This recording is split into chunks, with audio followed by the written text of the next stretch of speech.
Hello and welcome to the Wrestling Answers podcast. This is episode 9. I am, as always, your host, Miyama Jeff 53. Joined as ever by my wonderful co-host, Joebot 22. Hey! I didn't have an interesting intro this week, so I just thought we'll go with a hey, and then we'll go from there. Very camp, hey. Hey, what are you saying? No, nothing, mate. Nothing. Yeah, say however you want.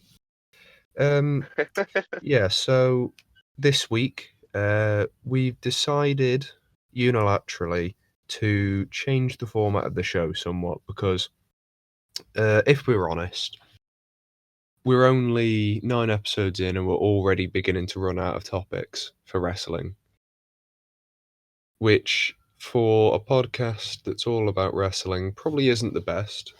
So I think we came to the decision that it's best to cut our losses now and just split the topics.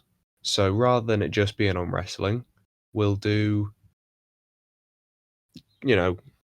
some of it wrestling and then some of it other stuff. So, it's just a little trial this week. Because obviously it's the first time we've done something like this. But we're doing the first 4 topics of the show will be wrestling based, and then the last 3 will be anything else, to be honest, because I think you could probably tell from the last couple of episodes we've really been scraping the bottom of the barrel. Other than the big fish, the big proper topics, but we want to save those. So trying to think of just kind of mediocre topics is a lot harder than it seems. So we're still going to do the wrestling portion of the show. It's still going to be called the Wrestling Answers podcast. So we'll keep the main topics. Sorry, we'll keep the main portion of the show wrestling based. But I don't think either me or Joe are really interested enough in wrestling to keep a fully wrestling oriented podcast going for however long. I think we've got to introduce stuff that we are more interested in, like games or movies or anything of that nature.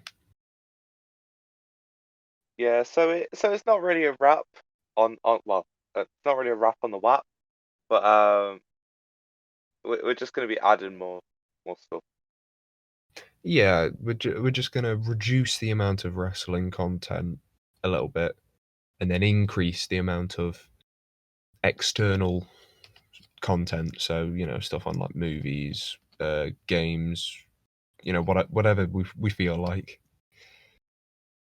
But with that in mind, I think we've rambled about what we're going to do with the format of the show. So we'll just get on, and we'll talk about our first topic of the week, which is still a wrestling based one, but we'll do flag matches.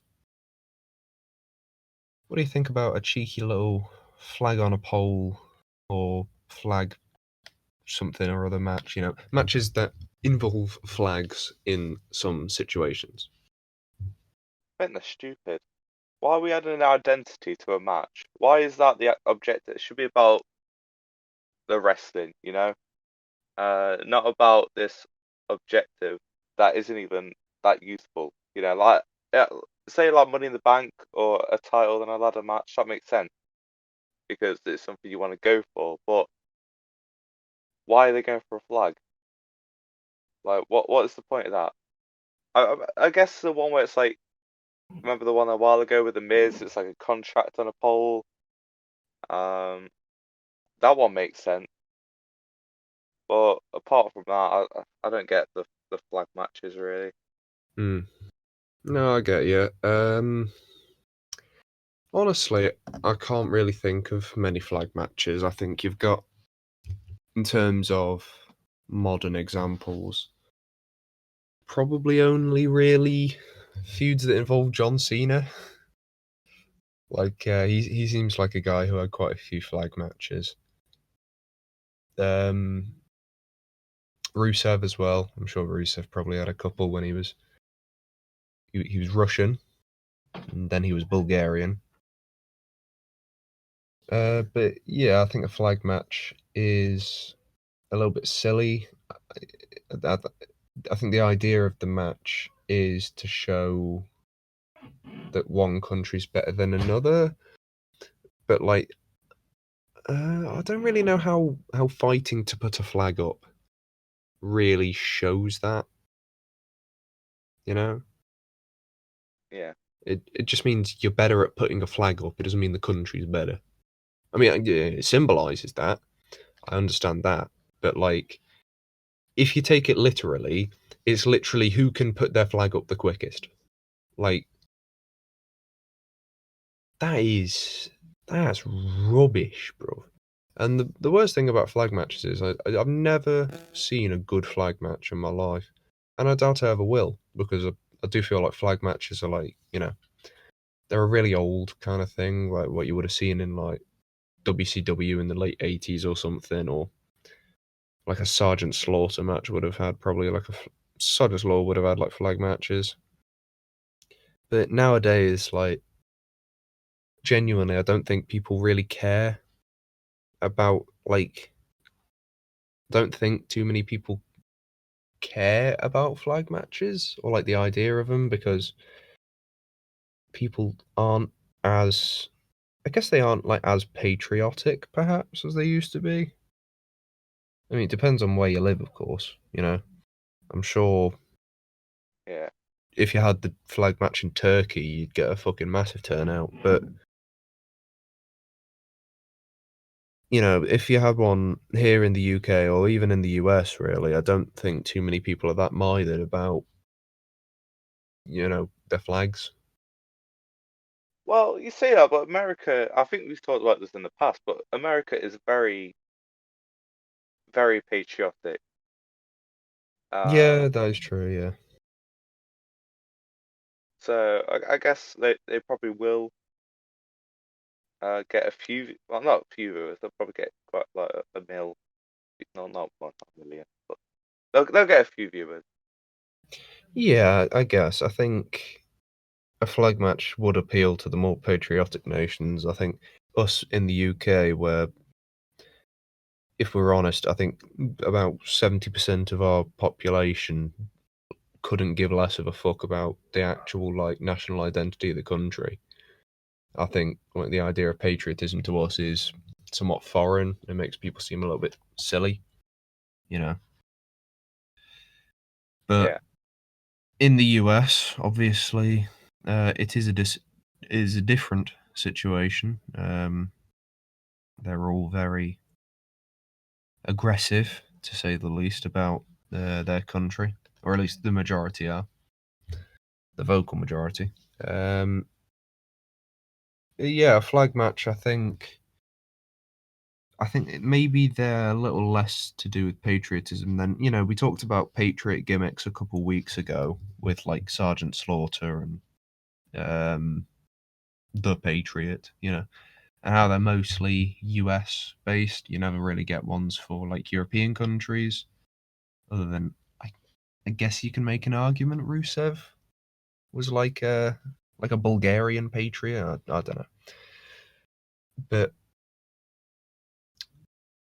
yeah, I think flag matches are probably even less likely to. You're probably less likely to see a flag match than you are a patriot gimmick, because I think the idea of the flag match only really works with a patriot kind of character.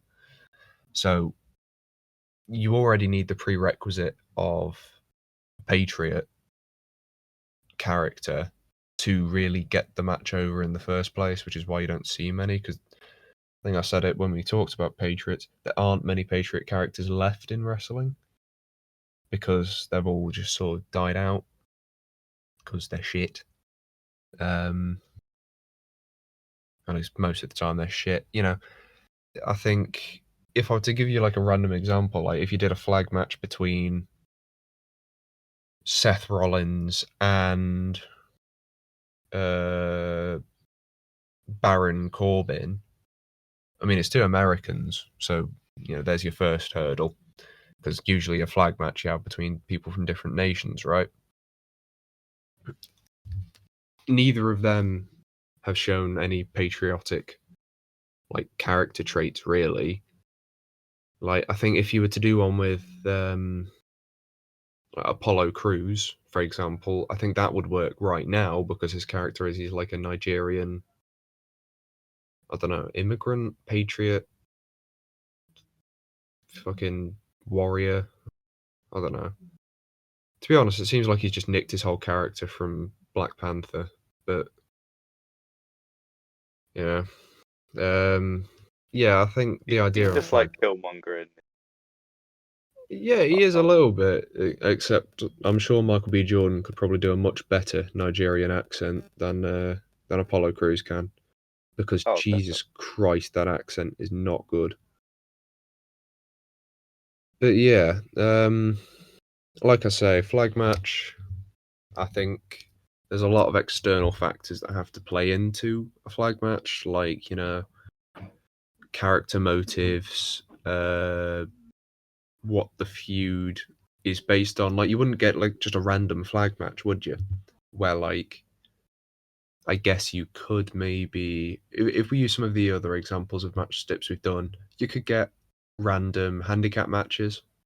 You could maybe get random no holds barred matches. First blood is probably, yeah, I would say first blood is probably on the same kind of level as a flag match in terms of there needs to be like a story reason for it. Otherwise, it just you're never going to see it. Because a flag match, as I've already said, you need patriot characters. A first blood match, usually the feud, like a big point of the feud, will be like one person made the other bleed, so they turn it into a match, I guess. But yeah, I don't like flag matches particularly. I do agree with you. I think they are silly, but that could be because we aren't typically the intended audience. You don't really see many English people in flag matches because, like I said earlier, nobody cares here. I'm Welsh. I, I do care about Wales. I'm slightly patriotic towards my country, but I wouldn't go as far as to have a flag match with somebody to prove I'm the best at putting up the Welsh flag. You know? Yeah, exactly. I mean, I probably wouldn't be there putting up an English flag. Ooh, you know, Brexit. that's just not, that's just something that I would do. Yeah, well, I think that's probably just more like a judge of our character. Yeah, absolutely. I think I'm sure if we were in the WWE or whatever wrestling promotion and they asked us to do a flag match, I'm sure we'd probably still just say yes because then we'd get on the card. But Well, they wouldn't put. We'll do a tag team one. yeah, tag team flag match. We'll do Jobber Jack and Joe Well, Dick and Balls versus first put up both flags. who could we put on the other team? Ricochet and The Miz. There you go. Well, aren't they both American?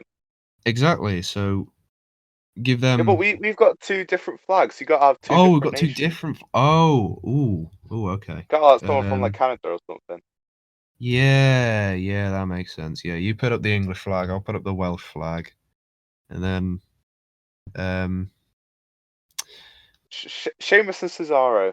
That's the yeah, there you go. perfect They one. can put up the Irish and Swiss flags. It's a weird combination, but sure. Yeah, yeah. I'm sure Sheamus would probably have a flag match at some point. He likes showing off that he's Irish. I swear to God, like it'll be like on WWE will book it, so it's like for the World War Two Remembrance Day. They'll have like a German guy, They, like they fucking get like Walt. Italy. They get like Walter to put up the Austrian flag, and they get Santino Marella to put up the Italian flag, even though he's American. Oh Be God. great. Oh, terrible. They get Kushida to put up the Japanese flag as well. Oh god. They'll always have it with the Americans winning as well. The Americans will always go over. Like it doesn't matter Oh, where what they was are, the that match Americans a go few over. years ago when like it was like America versus everyone else, and they ended it with fucking Zack Ryder pinning Rusev or something like that. Oh, I think I remember that. Was that on an episode of Raw? Or was that like Yeah, it's yeah, I just on an thought it episode of was. Raw. I thought it was, Oh my yeah. yeah, I'll search up everyone in the match. Hang on. The, the America versus the world match, and of course America wins. Oh god. Americans. Listen, I'm sorry if there's Americans watching, but bro, We hate you. yeah, Oh god, bro, just fucking get out, mate. I've been to your country a couple times, and I'm it joking. I was love only to America. Florida, so I can't speak for the other 49 states, but bro, Florida's a shithole. Like, listen, I've been to Orlando, I've been to Miami, I've been through Tampa. I went to the Keys. The Keys were genuinely the nicest part of Florida because it wasn't like in a big, horrible, crowded city, and it wasn't. I mean, there were tourists, but it wasn't absolutely full of them. Right, here we go. I've got the list. So who do you think you would win out of all these? Okay, so on Team USA we got the Dudley Boys, Devon and Bubba Ray. I think that's I can't see it that well. I think it's Apollo Crews. Titus and he will be taller. They've got the same smile, haven't they? Um, then we Wow, got the Big Joe. Show. No, I'll send you the picture. They do look pretty similar actually. Then we got the Okay. Big Show. Yeah. Kane, Mark Henry, Jack Swagger, and Zack Ryder. So Right. there's a lot of heavy set lads in that team. There's Yeah. not a lot of movement there.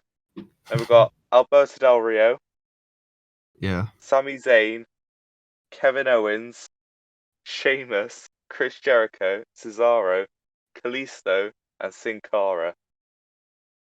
How the fuck did Team USA I win was that? gonna say, like, How? bro, you've got actual legitimate main eventers on Team Rest of the World, and they still lost. That's disgusting. I That's think Zack Ryder was disgusting. like the only one left. Right, Zack hang on. Ryder's the sole Let me send you this survivor. picture just so I don't look Zack Ryder racist. won Hang World on. War Two. Zack Ryder I'll send you. single-handedly won World War Two for America. He did. Not just He not stopped not Pearl not the Harbor by not the catching the Allied plane. powers. He didn't win it for the Allied powers. He won it for America. He couldn't care less about like what happens with France and England. He's doing it for the US. That's all. Right, here we go. Here's the picture. Then it go From 60. from from a glance, from far away, they do Uh, a put that little really bit. small on the screen in the video so people know what I'm talking about. Yeah, yeah. I guess I see what you mean. Because I have it on Google, so it always shows that small image, doesn't it? Yeah, So that's what I was seeing. I can But no. I can sort of see where you're coming from. I mean, when I saw it at first glance, I did recognise that it was Apollo, but yeah, I I was guess also I can unsure see your because Apollo mistake. has the old gimmick now, so I was thought, is he actually American or is he? Well, no, he is actually American. It's Yeah. just like I think his dad is Nigerian, so that's where he gets the character from. Oh, it's like people who are like 1/16 It's German like people and then who like, pretend to oh be great. 1/8 Chinese, isn't it? Yeah. Hmm. But anyways, I think we've moved a bit away from flag matches now. Yeah, well, it's still vaguely tied into it, I guess. I guess Yeah. so. So as we've said, we both think flag matches are stupid. I think they are really, really niche. because for an international audience, nobody cares. It's just pretty much just marketing to the US 95% of the time, just like, yeah, US is better, yeah. Like they do like a USA, US, USA. yeah, they do like USA versus Bosnia flag match. Like, well, yeah, of course the US is going to beat Bosnia. Like, I can't think of a single Bosnian wrestler. I'm sure there probably is one. It's just, Oh god, then ask me. I don't know. But yeah, flag match is bad. Hot takes only here on the WAP. But we'll move on to another hot take. Ooh, our second topic: the authority versus the corporation. Ooh, Got put in like shot gas. Gaps, dun dun gas. dun. Gasps. Yeah. Then like I the made Stone it. Cold theme. Uh, Yeah, right. authority. So, Joseph, what do you think about the authority versus the corporation? If I say I prefer the authority to the corporation, I will probably be kicked off the podcast, and you would have to find a uh new co-host. I don't see how anyone could like the authority. Hmm. It was ridiculous, Yeah, right? it certainly was. It was a thing on television, on WWE television for a long time. It was like It went on three for it dragged. 3 years. Well, it ended when Reigns beat Triple H at WrestleMania 32, and it started at SummerSlam 2013, which Yeah, is, oh my god, I don't know two and a why, half but it just gave years. me the entire feel of like, all the superstars were just like, we're oppressed, and I was just like, this is a little bit like tortury, like not tortury, but this is like It's an a abuse of little, power, but I guess that's the idea, yeah. isn't it? Well, the idea is that it's an abuse of power. You know, they're the It was big just guy, and they're stupid. keeping the little guy down, and that's why it worked with like Daniel Bryan. But then it didn't work with Roman Reigns because everyone and their mum knew that the company wanted to push Roman Reigns.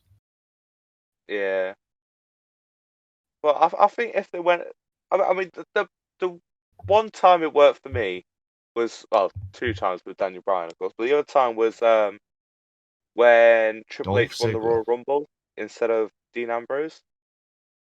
Yeah. Because I feel like that was, oh, I think the crowd went mad that night. Um, Yeah. and Yeah. not No, I just for think AJ Styles, but they did go mm, mad. they did go crazy, go stupid. Um. Yeah. No, I actually agree with you on that. I think that moment did definitely work. I wouldn't say it's one of like my favorite moments in wrestling because, I mean, I've got some class, but Your but man I culture. I, it it was a good moment at the time. I think you got a good pop out of it, so fair play. And it was a shock, definitely at the time as well. I don't think anybody really expected Triple H to go over because everyone was expecting Reigns to win it, right, and retain his title. But Yeah, but no, Reigns clutched up in the gulag. No, sorry, Triple H clutched up in the gulag and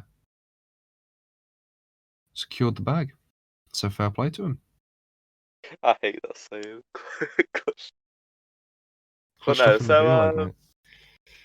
but yeah, so the authority and the corporation, they were pretty similar. Well, They they were were, literally, they but were I pretty much think, just the same people. But yeah, I mean, it was really just the McMahons, but like a little different because of obviously different like time periods and stuff. it's just Personally, it's just weird. I mean, yeah, personally, I would say the corporation, but that's probably because most of my wrestling experience for the first couple of years was actually just ruined by the authority being shit. So it's Yeah. like, of course, I'm going to favor the ones that didn't ruin my wrestling experience. But I mean, for me, sorry, I'll cut you off there. oh, But I was just gonna say, yeah, like I've gone back and I've watched a lot of Attitude Era stuff because obviously, we didn't grow up with the Attitude Era stuff. Um, we grew up with stuff like the Authority, um, and like Raw GMs and stuff. But going back and watching the Attitude Era, watching the Corporation segments and like their storylines, there's the corporate ministry as well. Can't forget that. Going back and looking at it, it's you know most of the ministry stuff is actually ministry of corporation and whatever. I'm fumbling over my words here, uh, but most of it is actually quite good. I think it's helped by it being in the Attitude Era, so everyone's willing to be like, yeah, get behind this. But I think it oh, it it keep benefits doing it. Sorry. from yeah, sorry, it benefits from having much better writing as well. And I know a lot of people like to slate Attitude Era writing for just being like, "Oh, sex joke, ha ha," and then Stone Cold comes out and beats everyone up. But at the time, it made sense to do that. Stone Cold was the hottest talent in the entire industry. You're gonna try and book around him, so might as well make, your most popular person go into a feud with pretty much everyone, stack the cards against them. But where it works for him rather than for Roman Reigns is people liked Stone Cold and people didn't like Roman Reigns. And the corporation felt a lot less intrusive. Not to say they weren't intrusive because they were, but I think comparatively they felt more like just like a stable of people with some power, whereas the authority would just come out and just ruin TV and make people actually turn off. But the corporation worked because the people in it were interesting and didn't constantly fuck up the match. But yeah, that's just my 2 cents on it. Uh, yeah, you could say what you were going to say. Sorry, Joe.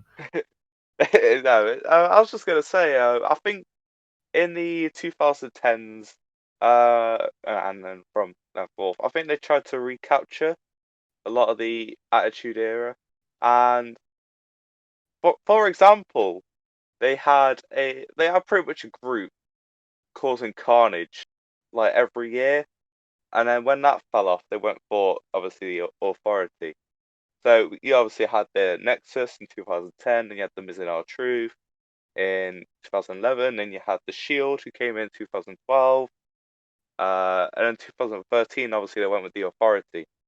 Um, and I feel like they just tried to recapture a lot of what the Attitude Era had, and I just don't think it worked. Mm, Um, mm. which I mean, it's good that they tried. It's just with the newer audience, and that they're obviously going more like, oh, buy our merch. Kids, Yeah, yeah, tell your parents. yeah. I Tell your don't think parents that to buy really our would have. merch. Yeah, I mean, there was no, a I lot of think that back in the well, it's more before the Attitude Era. Hulk Hogan, like, oh, buy your t-shirt, brother. Get my yeah, action like figures. yeah, like the new But generation, they were hawking all sorts of shit, weren't they? had that happened during the Attitude Era, it probably wouldn't have worked as well. I mean, I Um, think there was obviously a lot of like merch hawking as well, because don't forget, like Austin 316 is the best selling piece yeah, of yeah. WWE merch ever made. So Well, of course, but they weren't like promoting it. Like you wouldn't see Stone Costanos They're like the cereal. Uh, you wouldn't see CM Punk with the ice creams. Um, so I feel like Yeah, I I get what you think mean. that's sort of what they went for in obviously our PG era, but it didn't really work. That felt sort of rambly, but I think it made sense. I don't know. No, I get what you mean. I think, yeah, the Authority is really just the modern day equivalent to try and recapture the magic of the corporation. It was never really going to work because of the limitations of what they can do on PGTV, but also the limitations of they don't have a big star to do it with because, like, when they first came in, who were the big stars? It was John Cena, it was Randy Orton, it was Brock Lesnar, right? Well, they had They're seen big as, stars. They just went with someone who wasn't a big star at the time in Roman Reigns. Had they done yeah, Dean Ambrose, Daniel well, Bryan, even someone like maybe even Ryback could have done it. Maybe like, but just not Roman Reigns because he didn't have the personality at the time. yeah, I yeah. No, mean, fucking I get what you're Fandango saying. was more popular than Roman Reigns. Like, there's a whole Yeah, internet meme yeah, behind Fandango at least. yeah. I get what But you mean. I get what you mean. it's just ridiculous. Mm, Hate Roman Reigns. He's alright now. yeah, no, I think what you say is pretty much bang on. Really, I think the biggest problem with the Authority was they didn't really have anyone credible to battle, and they always seemed to come out on top.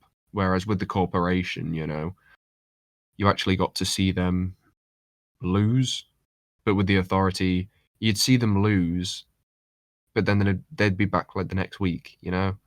So they just felt more and more hollow each and every time. Yeah, absolutely. But But yeah, if if we had to say which one we preferred, I mean it's incredibly obvious which one we prefer, isn't it? yeah, yeah.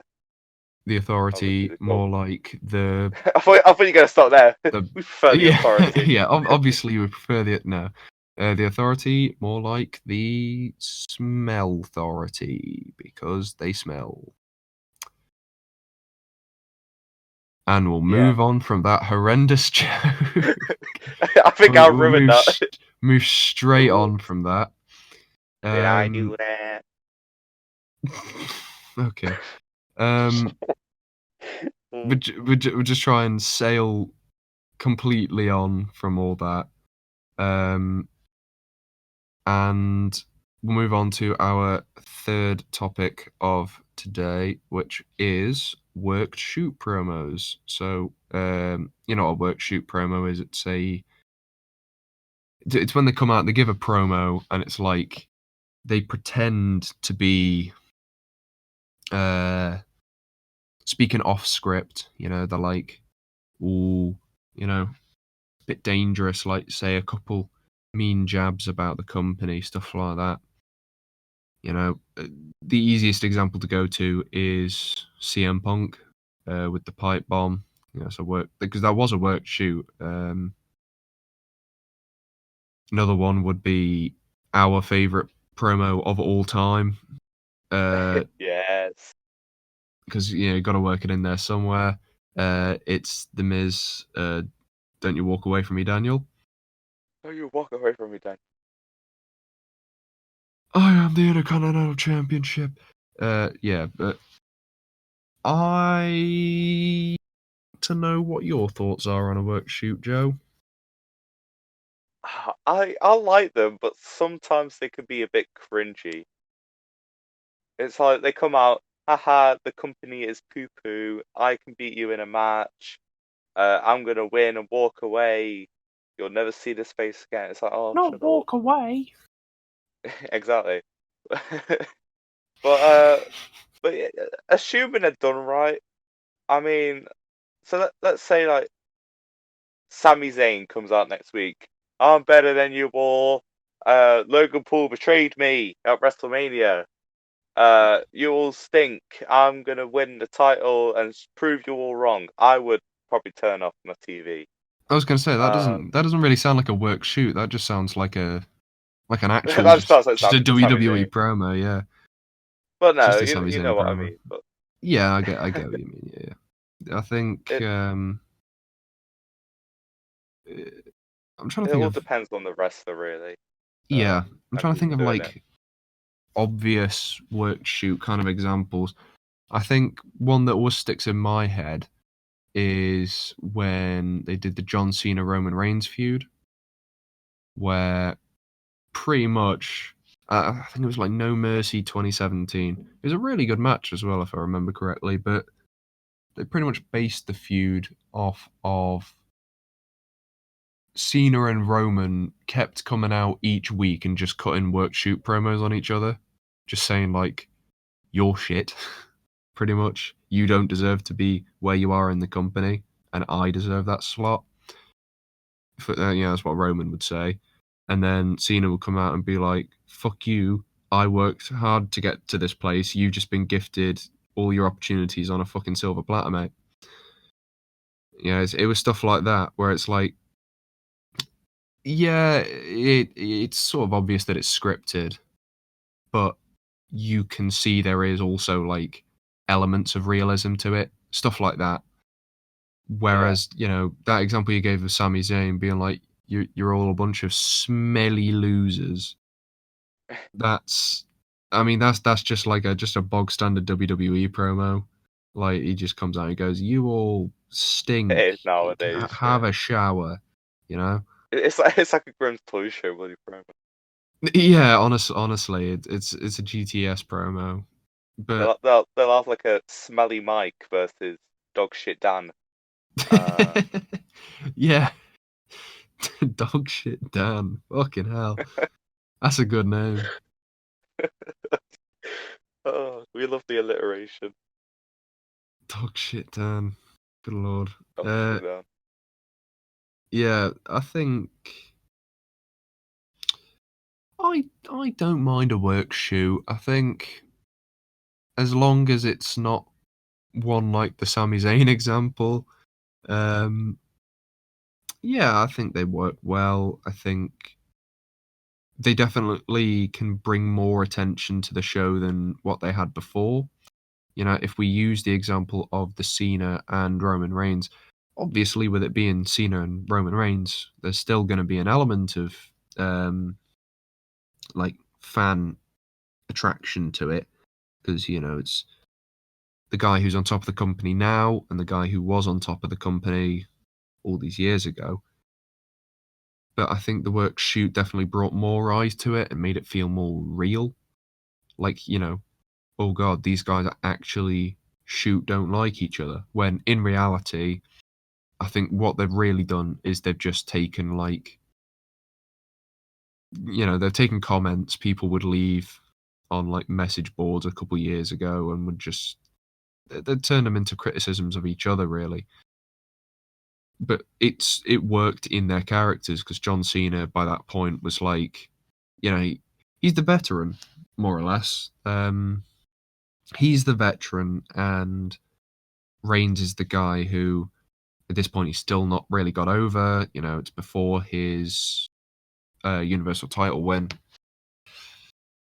so Reigns hasn't really got over yet. He's still being booed by the fans, and they bring that into it. They sort of make him into a tweener, and they make John more like the face veteran guy. Like, listen here, Bucko, better start giving me some blooming respect, or else I'll kick your fucking jaw in. Yeah,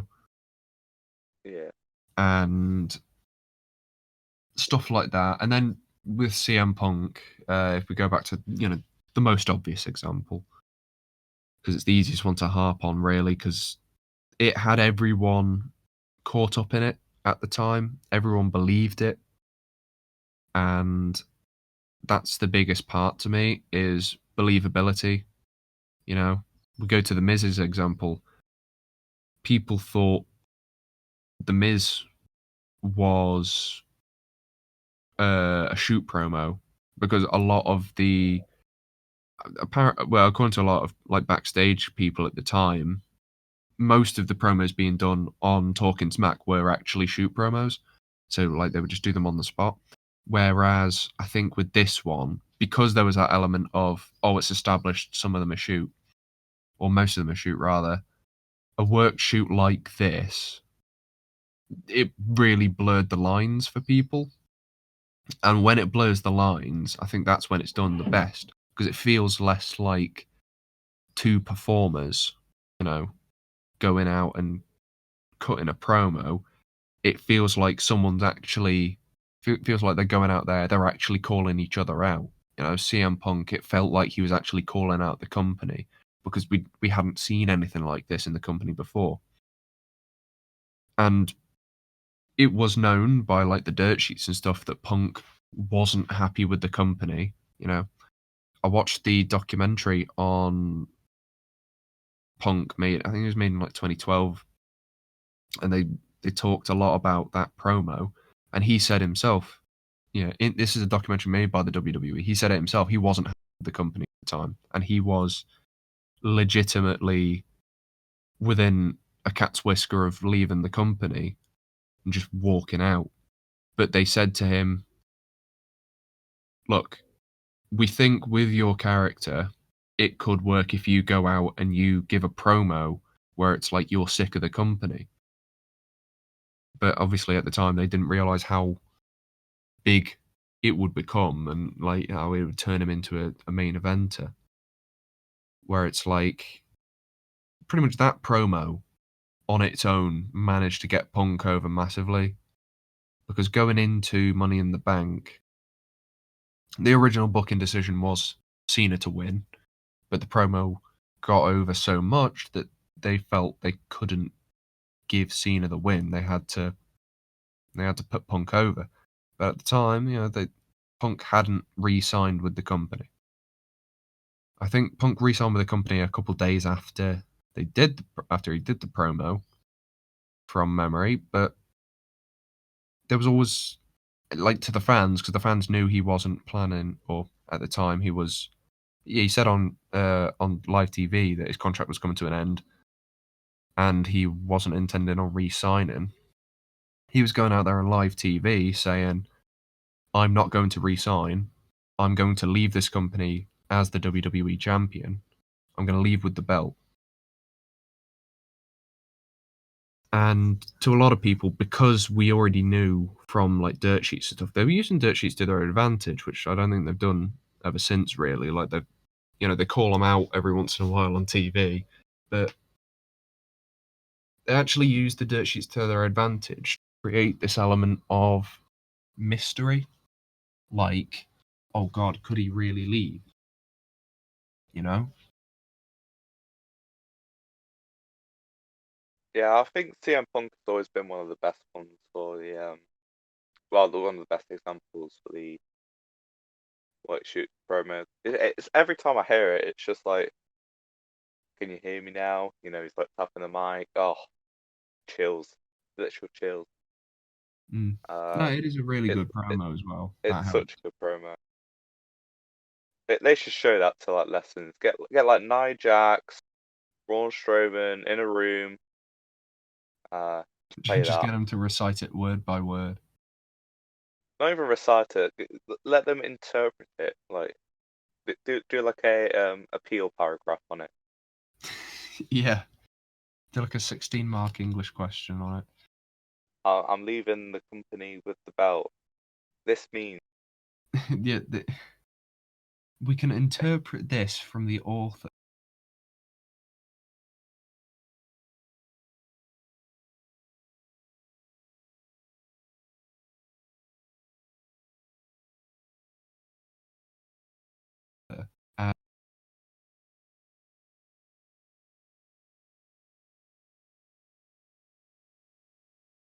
as yeah. I still don't understand why English is taught as a subject because as long as you have a good grasp on how to speak it and write it, I think past like year 9 you really don't need it. But I mean yeah. there are kids who can speak two languages and I can't even speak one. Exactly. Oh, they can You know? speak it better than me. I'm just like, what? You know, I I don't can know. speak bits and bobs of Welsh, and I'm like, oh yeah, mate, I'm fucking sick. And then you got people who are fluent in like 3 languages, At the age and of I'm like just fucking. 2. Is another fucking thing out like I think it's like Kim Kardashian's daughter. She can like speak like 10 languages or something. Some ridiculous shit. Oh, I think it's like three. She probably can. Like, Mate, it's she's a becoming. top singer. She's an artist. All according to Kim. Yeah, just Kim and Kanye, just like, fucking waffling, just like, oh yeah, mate, my kid's already got a Grammy. You know, she's a award-winning producer. You know, Got her own label. yeah, yeah. Turns out, North actually produced the entirety of Jesus is King. Kanye just gave it to her.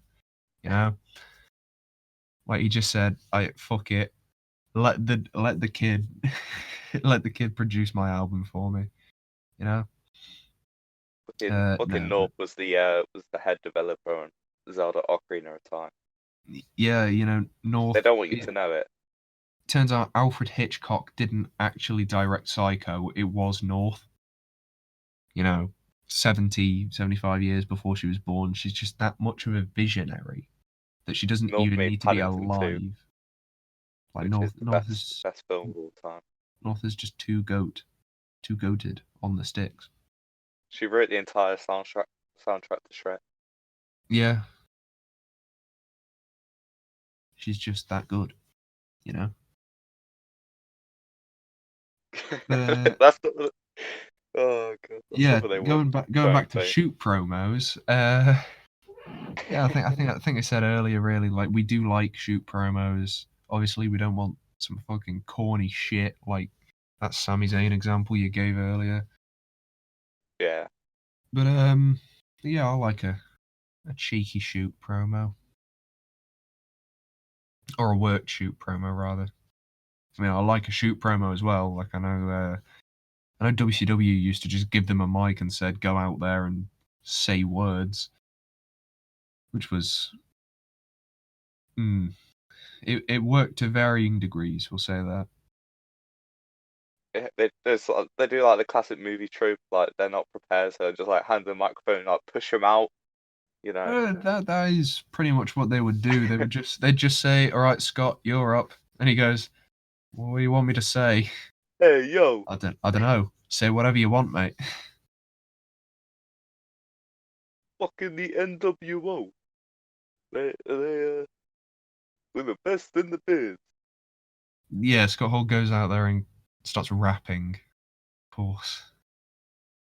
Uh, yeah, so we'll just move on to our last wrestling topic of the week, And then I'm in charge, and then Joe will take the reins, the Roman the reins. Roman Reigns. Um,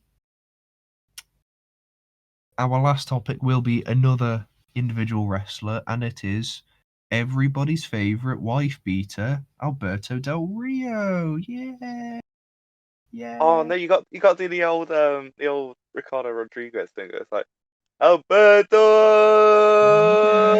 Alberto Del Rio. Yeah. Oh, I'll tell you what, his theme song was the best. Like, and like coming on like in like new car every week.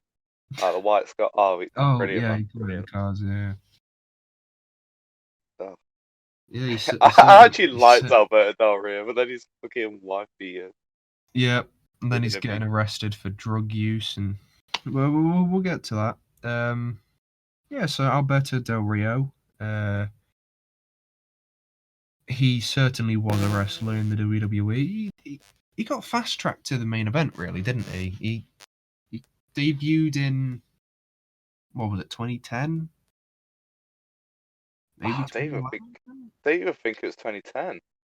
No, yeah, it would have been 2010 because he won the Royal Rumble in 2011. Didn't he win the Rumble in 20? Wait, no, yeah, he did win it in 2011, didn't he? Of course, yeah. So Yeah, he won the Rumble in 2011. So he got 2010 was absolutely Edge, fast tracked. 2012 was Sheamus. Yeah, yeah, yeah, yeah. Stuff, So he stuff he got absolutely fast tracked to the main event. he opened WrestleMania 27 in, to be fair, a decent match against Edge, but he went straight to the very top, which I think a lot of people were a bit iffy on because he hadn't really shown a huge amount. Like, people knew he was good in the ring, but they didn't know if he was like good, if you know what I mean. Like, they didn't know whether he was, I don't know.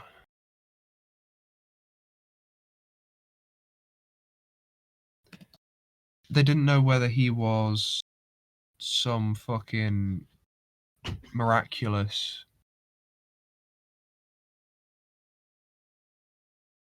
They didn't know whether he was some miraculous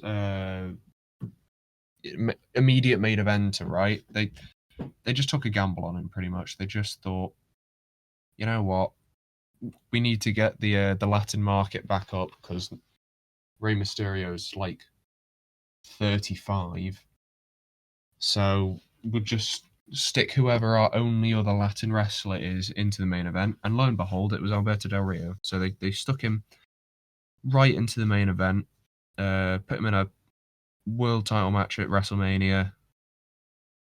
He lost, but then I think they gave it. He won the Money in the Bank, didn't he? He did. Yeah, same year. Yes, because tying back to CM Punk, who we were talking about earlier, he tried to cash in his Money in the Bank on CM Punk at Money in the Bank 2011 after CM Punk had won the title against John Cena. Well, I don't think he really wanted to. I think Vince Well, no, McMahon was yeah, I like, was going to say it was McMahon getting involved, trying "Get to, out there!" yeah, trying to stop Punk from walking out with the belt. I mean, it didn't work because Obviously. Punk did walk out with the belt. Well, I say walk out in like big quotation marks because he didn't really walk out with the belt, you know. He ran He, out, he was sprinted. he was working the marks, you know. He didn't really leave. He was working you, you smarks, you Wrestling Observer newsletter readers. God, absolutely worked you. But yeah, Del That's Rio. pretty much everything interesting. Yeah, to be honest, like after this point, I think Del Rio did win the title. He cashed in on CM Punk at SummerSlam 2011, but then as champion, he didn't really do anything because it felt like he was just a reason to give Yeah, CM Punk another title reign or like give him another shot or something. Because I think, that's what I was gonna say. He was there for everyone to be built around him. There was the whole like Miz and R-Truth situation, which obviously they beat up Alberto Del Rio um yeah, and other people. And then like John Cena and like The Rock came in because of that, and then like CM Punk was on top of that, and then like weird times. yeah, He was like a prop.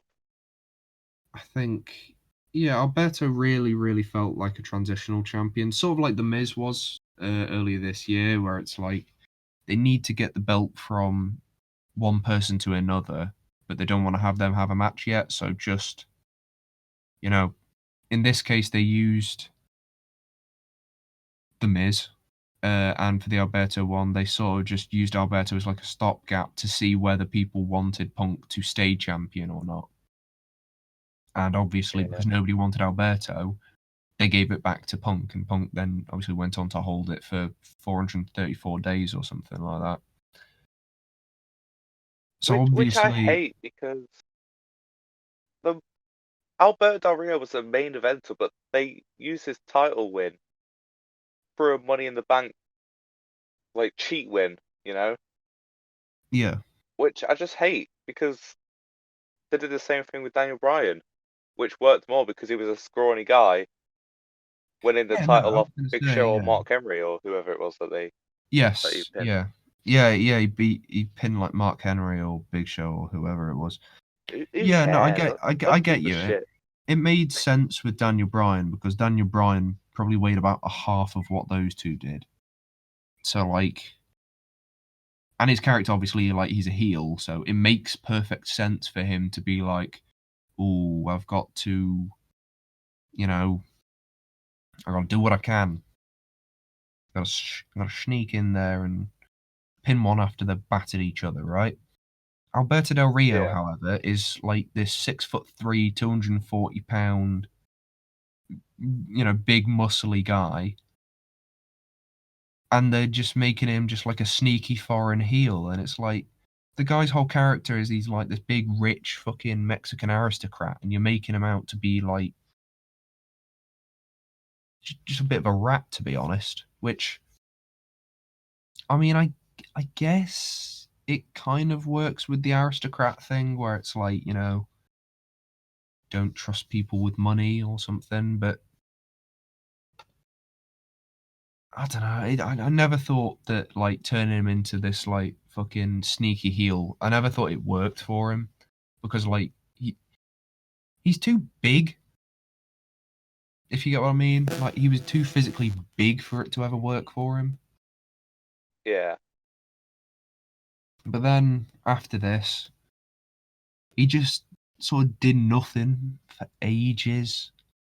You know, he did win the world title. To be fair, the I world think he was heavyweight injured championship. through like Yeah, 2012, he probably did get injured. and But then he then he won was the World Heavyweight Championship. Yeah, he's the world heavyweight champion going into WrestleMania 29. He had a match with Jack Swagger, which literally nobody remembers.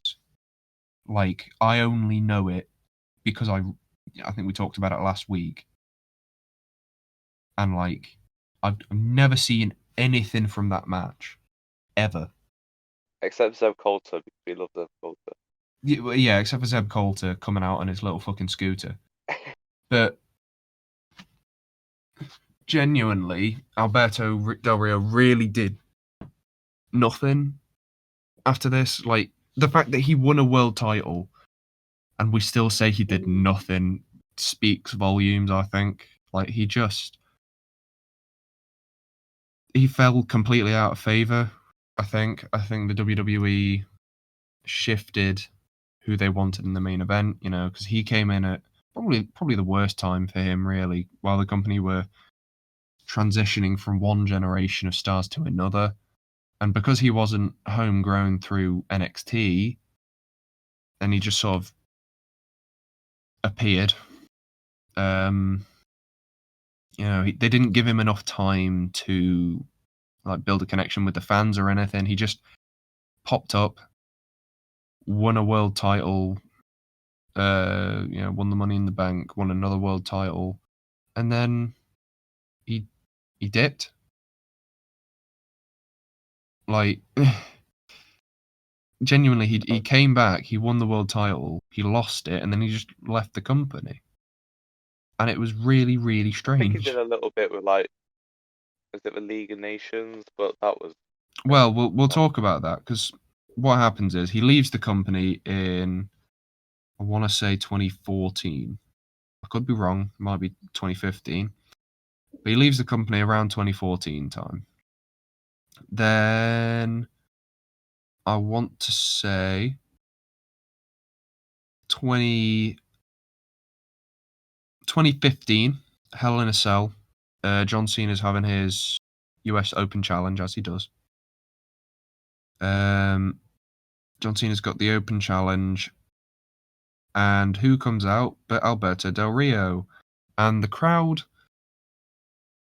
didn't even pop, to be honest. I think everyone thought he was still with the company because they just forgot he left. yeah. Uh, I thought he was, to be honest. yeah. But like apparently he went off and did stuff in Mexico and all that.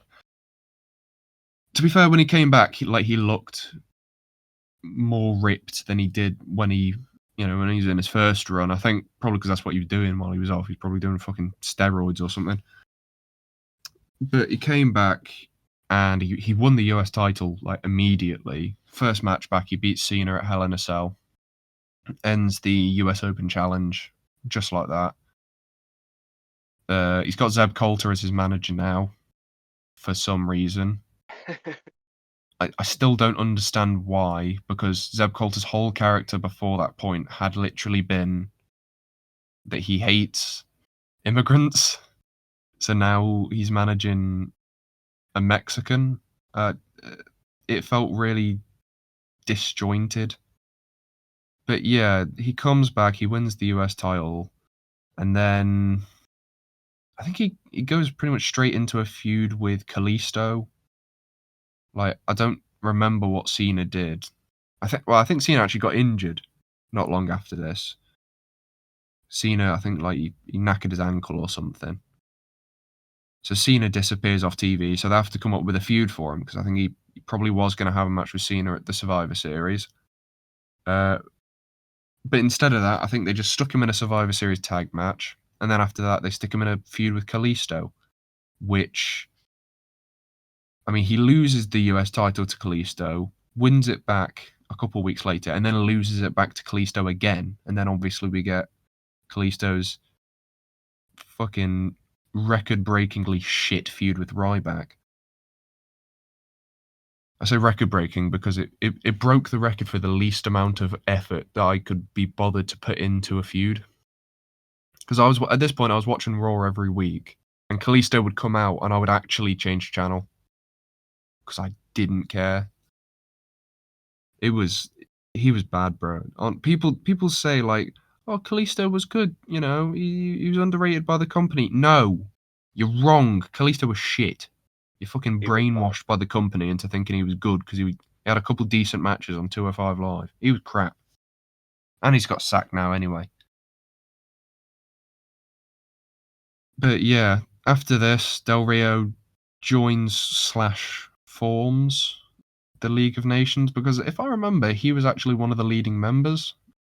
I think it was him and Barrett were the two leading members, and then Sheamus and Rusev just sort of went along with it. Yeah. Then after WrestleMania 32, Del Rio, in character at least, falls out with a lot of them. To be fair, at this point, he probably already had fallen out with a lot of them. He falls out with a lot of them, leaves the group, and then, well, quite a few things happened from this point on. Del Rio didn't appear on TV for a while. Then I think he had like a string of matches coming up to, I think it was Money in the Bank 2016, right? He might have even been on like up till SummerSlam. Then he's taken off of TV with a 30-day suspension for breaking the wellness policy violation. Now, the reason I say this is interesting is because at the time he is dating fellow superstar Paige. And Paige is off with her neck injury still. But she was due to return relatively soon. I think she returned right after SummerSlam 2016. She returned. So Del Rio and Paige are still a couple at this point. Yeah, I think they had been a couple for a while up till this point. They were being quite controversial, to say the least. There were a lot of clips of them out and about where Del Rio was publicly intoxicated. He was off his fucking nut in most of these clips. He was out and about, off his absolute rocker, dragging Paige around with him, and Paige is sort of just having to go along with it because she's with him. But it's quite clear that something is wrong there to a lot of people. You know, it seems like something is something is not afoot, or something strange is afoot, rather. Then Del Rio gets a second suspension, taking it to a 60-day suspension on top of his 30-day that you already had for, I believe, it was possession of. It might have been possession of cannabis. I'm not sure. I probably should look into this. However, I'm just going to try and go off of what I remember, really. Then there was a clip from an airport around. It wasn't too far before SummerSlam 2016, where Del Rio is caught on camera getting very, very verbal, to say the least, with Paige. He's screaming and shouting in her face, saying all sorts of shit. And there were pictures of the time of Paige. I think there was one of Paige with a black eye. And I think a lot of people started to link dots. And, Paige and Del Rio obviously denying these claims, because I think Paige at the time, Paige was still with him while these claims were coming out. Then WWE investigate into it. If I'm remembering correctly, WWE investigate into it, and they find that he was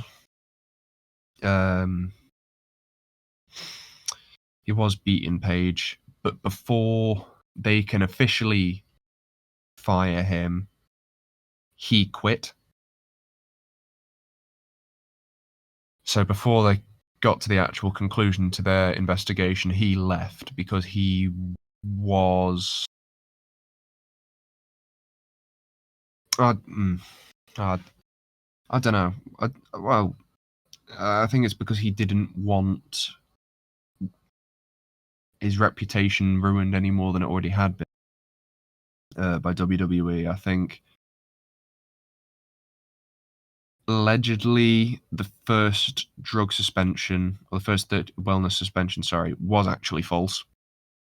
I think even now Paige still says that the first suspension was false, because obviously she was still with him at the time. But the second one was legitimate, and apparently the reason he left before they could finish the investigation was because he knew it was true, and it was all going to come to light. He was going to be ousted as a woman beater because he was very violent with Paige. However, Paige was still with him at the time, right? So we skip a little farther forward. Del Rio has left the company at this point. Paige, I might actually have my timing on the Paige return wrong. I think Paige didn't return until 2017 because, it was 2017 because Paige was supposed to be in the first Women's Royal Rumble. So she didn't return until 2017. So she's still off with her neck injury while all this is happening. She hasn't been cleared to return. She's still with him. He leaves the company in 2016. Then, a couple months later, he's in the Indies. He's on Impact now. All this jazz. And he starts to no-show events. And it's getting quite frequent. He's no-showing all sorts. He no-shows WCPW. He no-shows Impact. He no-showed the Impact Bound for Glory main event. Like, he no-showed their biggest show of the year when he was supposed to be in the main event. Which, I mean, that's it's a bit of shit, mate. You can't really be doing that. But he no-shows Bound for Glory, and more stuff comes out about him and Paige. We see pictures of Paige and him, like at parties and stuff, where they're very clearly. Yep. Um. Um. Yeah. So there's pictures of them. They're quite clearly intoxicated and blah blah blah blah at parties and stuff. Then Paige leaves him, and he starts. I think he goes online and he starts going off on her, calling her all sorts of names and stuff on like an Instagram live. Like he's telling the WWE to go fuck themselves because he believes they're one of the reasons they split up. You know, there's all this stuff coming out about him, and Paige she's close to a return, which is why I think that's one of the contributing factors why she left. Also, the fact that he's a shitty human being. Um, but yeah, are they're done as an item, and pretty much in the industry, he's done as well. Since I want to say about 2019, he hasn't really appeared anywhere. I'm sure he's probably been appearing on like the Mexican indies and stuff. But in terms of major promotions, he hasn't been anywhere near any major promotions. Not even Ring of Honor would take him, and they're desperate. But yeah, I think his career downfall. I think him getting into the position he was in happened way too quick for him. First off, but also I think his career downfall is very much down to his own actions rather than his talent, because it was clear he was a talented wrestler. He was decent on the mic. It's just he's such a shit human being that it it was never going to work. But then again, you had guys like Chris Benoit. Well, that's probably a terrible example actually, because at the time nobody really knew what Chris Benoit was up to. But you had people like in the WWE, Fabulous Moolah in her heyday. She was the focal point of the women's division. She was also a human trafficker. Um, you know, it just felt like, because obviously the wrestling industry's changed a lot. I think he had more of like an old school mentality where it's all trade secrets, but nobody liked him, so nobody wanted to keep his secret. You know. So really, the only person who he can blame for his career falling off completely is himself.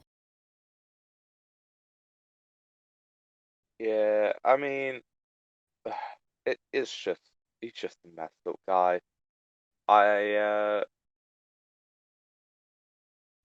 I just he was never that entertaining.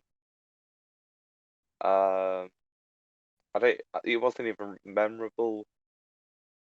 He was just a messed up guy, and I'm glad that he's probably that his career's probably ruined. Um, but yeah, so that's Alberto Del Rio. Uh, Indeed, it was. I think. I was gonna say like talk about how I feel about him as a wrestler, but I think that's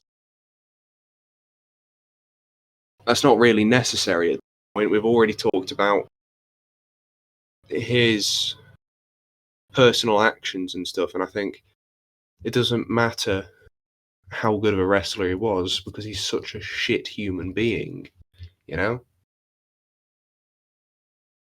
And I don't really know why I picked Alberto Del Rio for this because, like, I knew there was a lot to talk about, but I I did actually I sort of forgot how depressing and horrible it all was because he just went from yeah, bad to worse to even worse.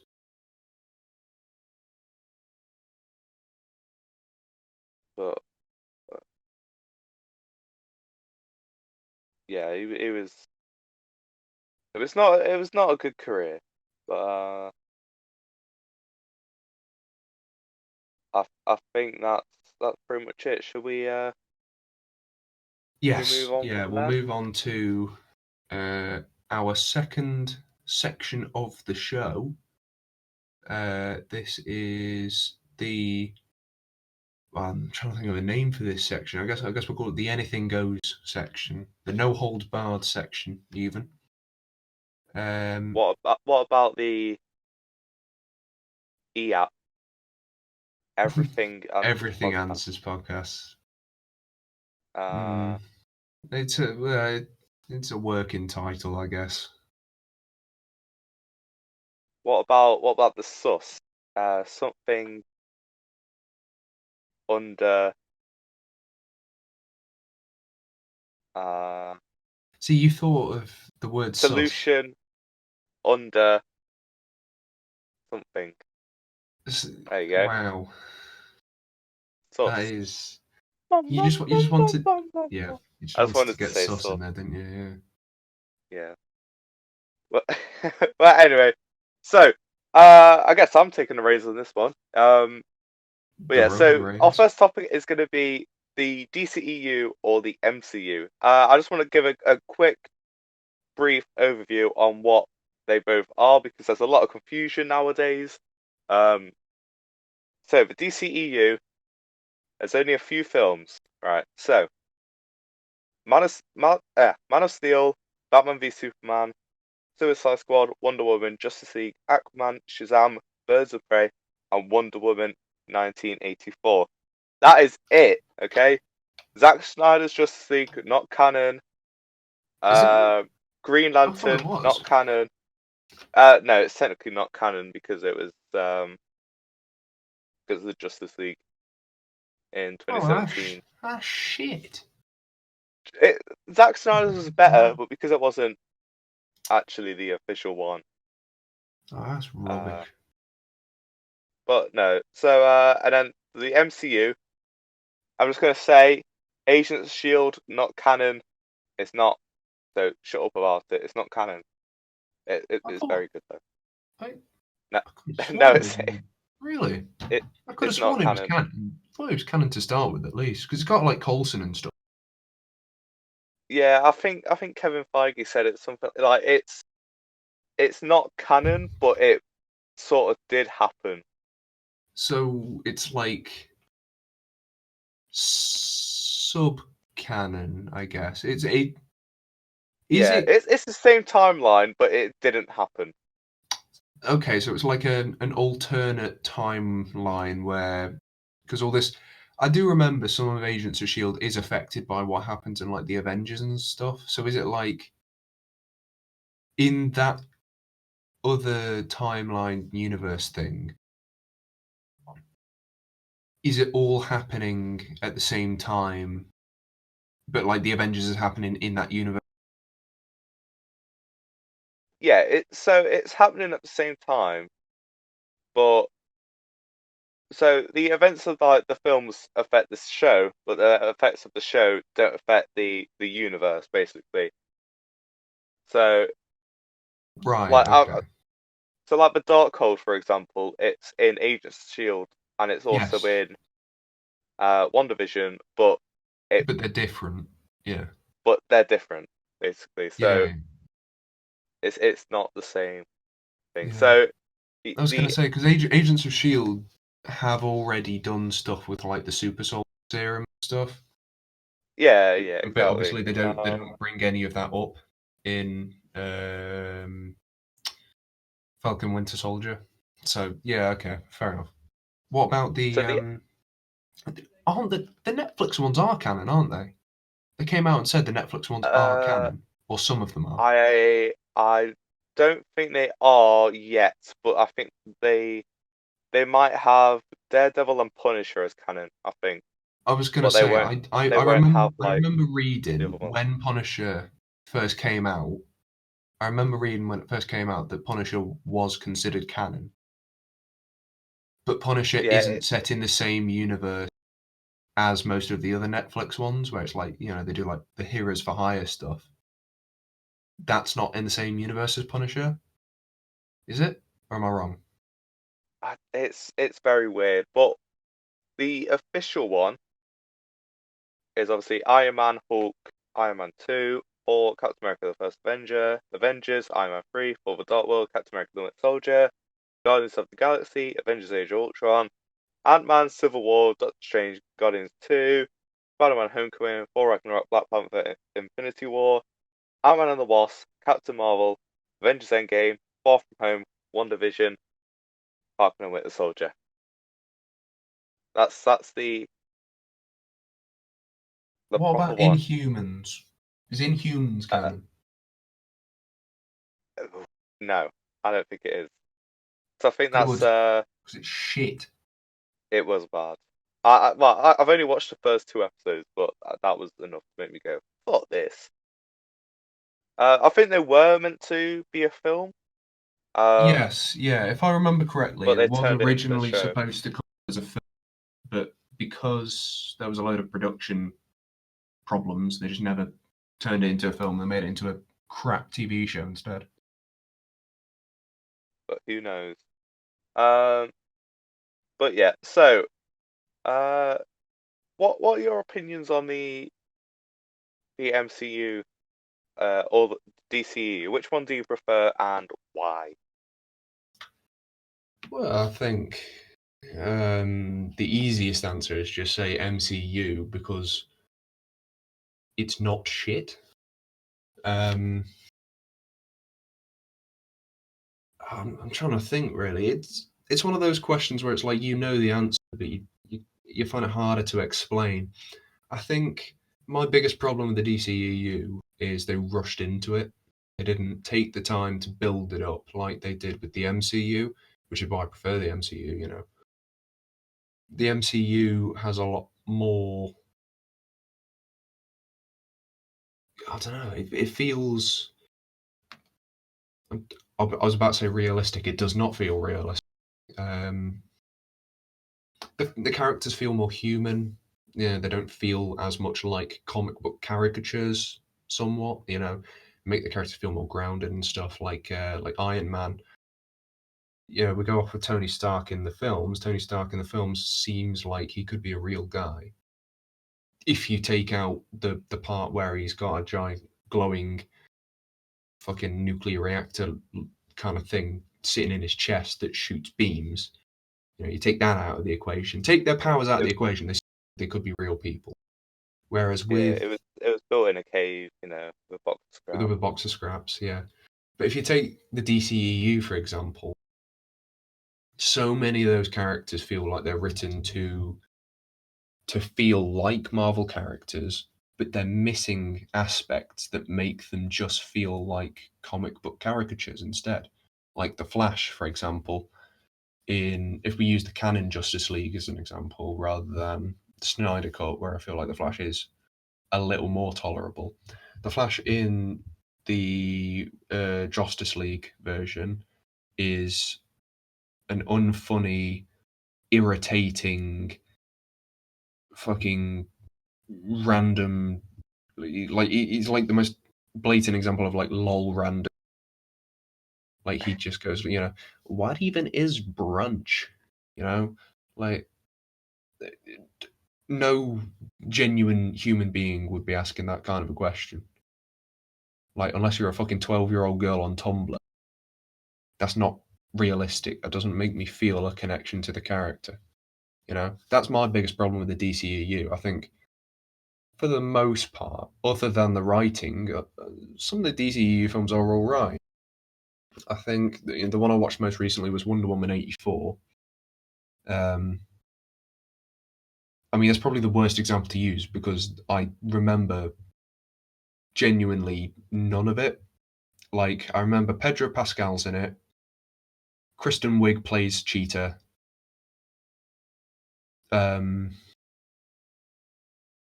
Diana gets a metal suit, and what's his name? Fucking the playing guy comes back as well. Genuinely, like this, I watched this film probably about a month and a thing. Like Bad. it was bad. Like the worst thing the DCEU does that makes them like leaps and bounds worse than Marvel maybe not leaps and bounds, but mostly worse than Marvel is a lot of the films are boring, which is a problem the Marvel films don't really have. I think there are boring Marvel films, or boring MCU films rather,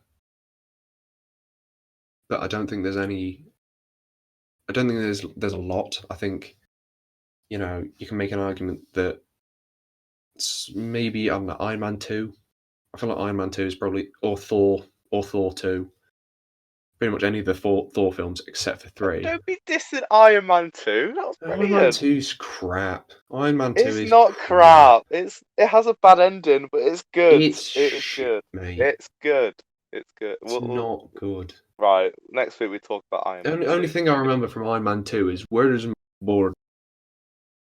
That is not my board. I want my board. It's Yes, shit, mate. Ivan Van. Is it Vanko? Just call him Yanko? Whiplash, mate. Just call him Whiplash.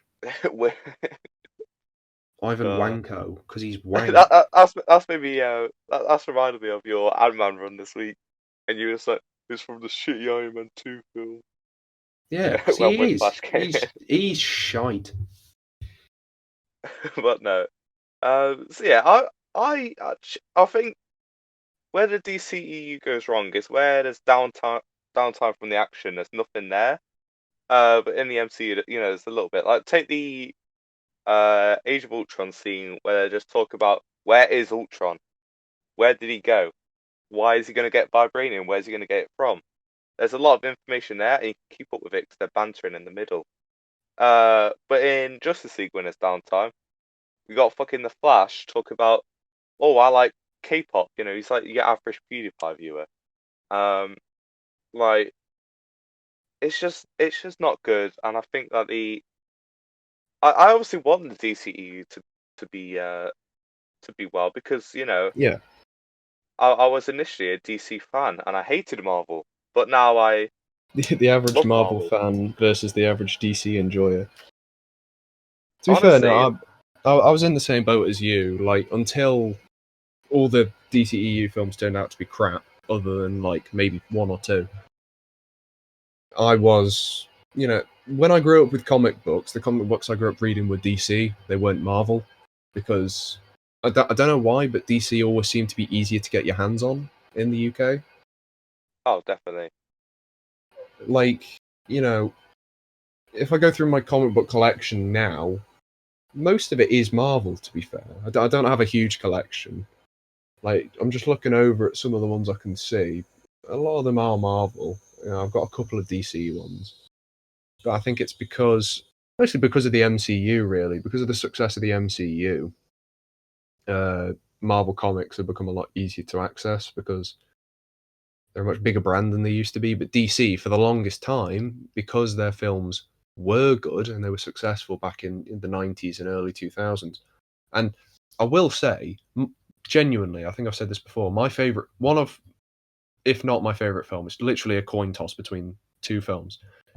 My favorite film is The Dark Knight. The Dark Knight is, to me, one of, if not the greatest pieces of cinema made in the last 50 years. It is a sublime film. It, I genuinely, unless I got into like really nitpicky mode, I can't find a single fault in that film. You just can't because they're just incredible. I think if they started building a universe off that, I'm pretty sure I think, yeah, that I was going to say it if they started used before the Nolan verse before as a Iron. basis rather than Man of Steel, and to be fair, there's only 4 years difference. Man of Steel and Dark Knight Rises came out in the same year, right? They could have quite easily have been in the same universe. However, I think the problem arises because these films are coming out at the same time, but they're not set in the same universe. So, like casual fans think, oh, Superman and Batman, they're both from the Justice League. These films are going to be, very similar and stuff. If you watch Man of Steel and then you watch The Dark Knight or any of the, They're the very Nolan different. films, they are very different films. The only real association you can make is they're both quite I want to kind of dark-ish. Like, I mean, The Dark Knight obviously is dark. Like, if you've seen The Dark Knight, like color palette wise, that film is very dark, but it Yeah, used that to its advantage. You know, it's a Batman film. It's supposed to be, because Batman works at night, you know, or more or less at night all the time. So like, it makes sense for the color palette of that film to be so like mostly like dark and like, you know, a lot of like dark blues and grays and browns and stuff. But then Superman is supposed to be this big colorful representation of,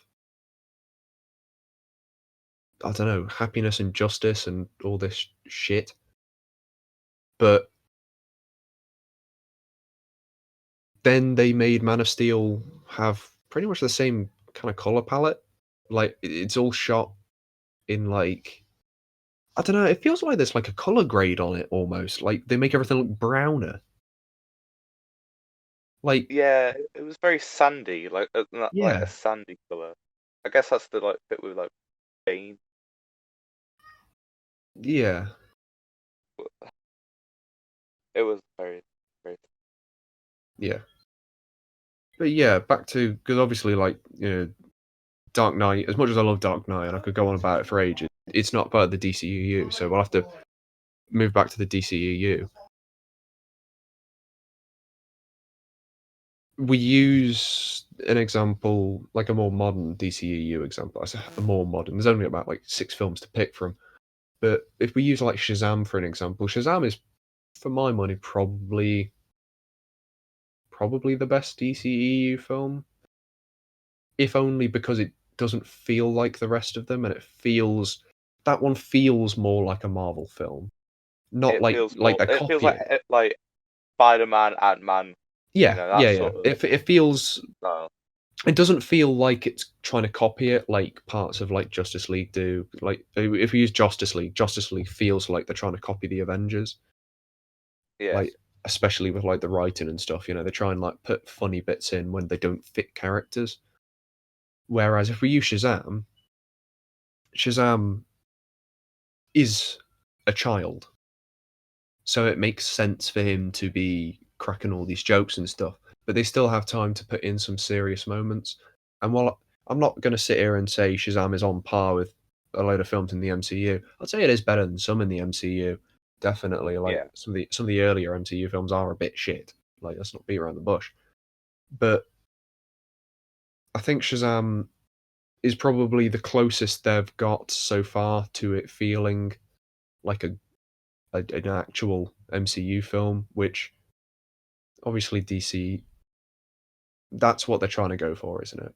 Like I'm sure they want like a distinct identity to the films, but they also want them to be good. And the MCU typically, at least for the last 5 years now, they haven't really put out any bad films. So if they just try and more closely follow that mold, like they did with Shazam, where it's like it's mostly funny but has serious moments. I think that's really their path to success. However, you go to Birds of Prey, and Birds of Prey tried to do a similar thing with, like, you know, it was essentially a solo film about Harley, really. Birds of Prey is not a good film. Um, No. it tries to So do what Shazam did, where it tries to make the film more comedic, but it comes off feeling more like a bad Deadpool film than it does an MCU film. If you get what I mean. yeah. I But yeah, but also touching on Deadpool. Um, listen, Deadpool 3 is going to be in the MCU, which means Deadpool 1 uh, and 2 are supposed to be canon in the MCU, right? Or it well, would not signify that they would. necessarily. Well, the thing is, right, He's I got like a think what will fucking what happen is like what they'll. was it, time turner or no, no, that's Harry Potter. A fucking time thing, so you can always look in I was going rewrite to stuff. say, I I mean, it's think Deadpool. What I mean is I feel like Deadpool 3 is gonna make Deadpool 1 and 2 canon somehow, Oh, right? I think they're gonna go back and they're gonna make them canon. I think Deadpool 3 is what's gonna introduce the X-Men, which is annoying because I I used to like the Deadpool films.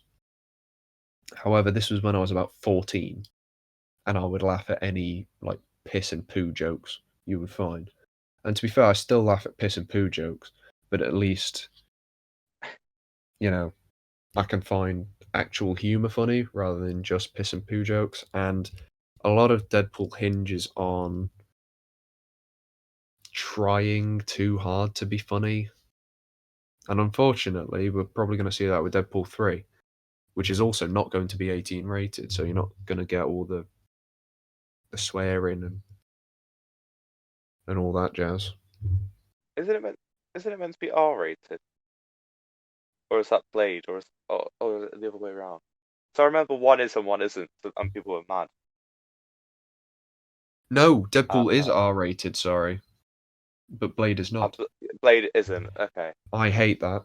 I hate that because Blade Just do 1, it. Oh, honestly, right? People sleep on Blade 1 now that the MCU came around. Until the MCU came around, Blade was the best Marvel film by like a big distance. Because what else is going to be better? Fucking 2003 Daredevil. That film was so, shit. well, Elektra. are we That film was more classing? shit. Well, Are we classing like the okay. X-Men films, like the Sam Raimi Even Spider-Man? then, Because okay. Well, if you count Sam Raimi Spider-Man, because I'll be honest, I did sort of just forget them a bit. If we count Sam Raimi's Spider-Man, then okay, Spider-Man 2 is better than Blade. But if you take them out of the equation, I think Blade is a better film than all of the original Fox X-Men films. yeah, absolutely. Because maybe it's because honestly, it feels like the Fox X-Men films have aged worse than Blade, and Blade is like a good 5 years older. I don't get that. Like the only part of Blade that's aged badly is its effects. Yeah, But I they mean, were pretty yeah. bad. I mean, with the new Blade film coming out in like 2022, 2023, I don't really think we need to worry too much about the effects aging badly because by that point, I'm sure the effects will be fucking leaps and bounds better than anything we can get nowadays. I'll tell you what, I am really excited for Suicide Squad coming out this year. I feel like that is I going have to be hope for it. pretty good. I have It's hope just because they for it. got I'm James not. Gunn on board. Yeah, and having watched the trailers, it does actually look okay. I think it's still sticking to being in the DCEU. Obviously, it is because it's got like Margot Robbie in it, and apparently Jared Leto might make an appearance. Get out. But Oh, uh, I'll I be hate honest, Jared like Leto. I have hope. I have some hope for it, but like I'm not expecting it to be super great. If I'm honest, Yeah. I Oh, do. just Yeah, just I do just think it'd be after good. seeing fucking Joaquin Phoenix Joker, I'm just Oh angry at Jared Leto. well, I think we've sort of just started spiraling into just talking about very specific films. I think if we talk about like a Yeah, general MCU versus DCEU, it's not even really a question, is it? Like MCU is MCU. miles better, not because like there's any like allegiance. We don't have like any like comic book company allegiance here. It's literally just the DCEU, other than Shazam and I mean arguably Man of Steel, maybe they don't really have any good films. Yeah, Like Man of Steel is okay, and that's really all I can say about it. Aquaman is crap. I watched that in the cinemas, and it was fucking shite. Um, Justice League is terrible. Batman v Superman is terrible. Suicide Squad is terrible. Shazam is, like I said, Shazam's pretty good. Wonder Woman. Actually, the first Wonder Woman film is okay. I don't hate it. It's just like a bit mediocre. I feel like with the Wonder Woman film, and this might be a bit of a hot take. I feel like the only reason people give it praise is because it's like mediocre as compared to the rest of them, which are just, other than Man of Steel before it, they were all just shit. So they gave it praise for not being shit, when in reality it's like at most like a 3-star film. Whereas Man of Steel, I would say, is probably also 3-star, but like Batman v Superman's like a 1.5. Justice League is like a 1. Suicide Squad is probably like a 1.5. You know, it felt like a lot of people praised Wonder Woman for being not shit rather than being good. Because I don't think it's very good. I just think it's okay. I don't know if that's like a steaming hot take or anything. If you got fucking steam pouring out of your ears with anger, but I don't know. I just never thought it was any good. It was not good at all. Um, but no, I think more or less got the opinion. Um, about that. So yeah, I guess we can sort of move on. Uh, what's next? Let's have a look at the list. Uh, that's prepared. Right. Ah, yes, of course. So because it's no longer well, we've got a game segment now. And because this is no longer the well, it is still the WAP, but it's not gonna be a wrestling quiz this week. So we need a new theme song. But we're still gonna use Triple H's theme for today. So without further ado, it's time to play the game. Wah. So, this quiz is is true or false, like it usually is, and it's going to be all about Mario games because there's been a lot of obscure ones over the years, and a lot of them have confusing titles and such. So, are you ready, Jack? Uh, yeah, I suppose. That intro was very scuffed, but so I'm gonna start off nice and easy. Super Mario World. That is real. Yep. So yeah, you basically understand. So Mario Party Advance. Yes, that's the GBA game. Yeah, that's true. Paper Mario and the Golden City. Nope, that is fake. Okay, okay. You Oh always god. you always do really well in these. You always do really. Mario and Sonic at the Winter Olympics 2006. False. Winter Olympics 2006. Nope, Yeah, that is true. Uh, Mario is missing. that is real. Yeah. Mario Circus. No, that's fake.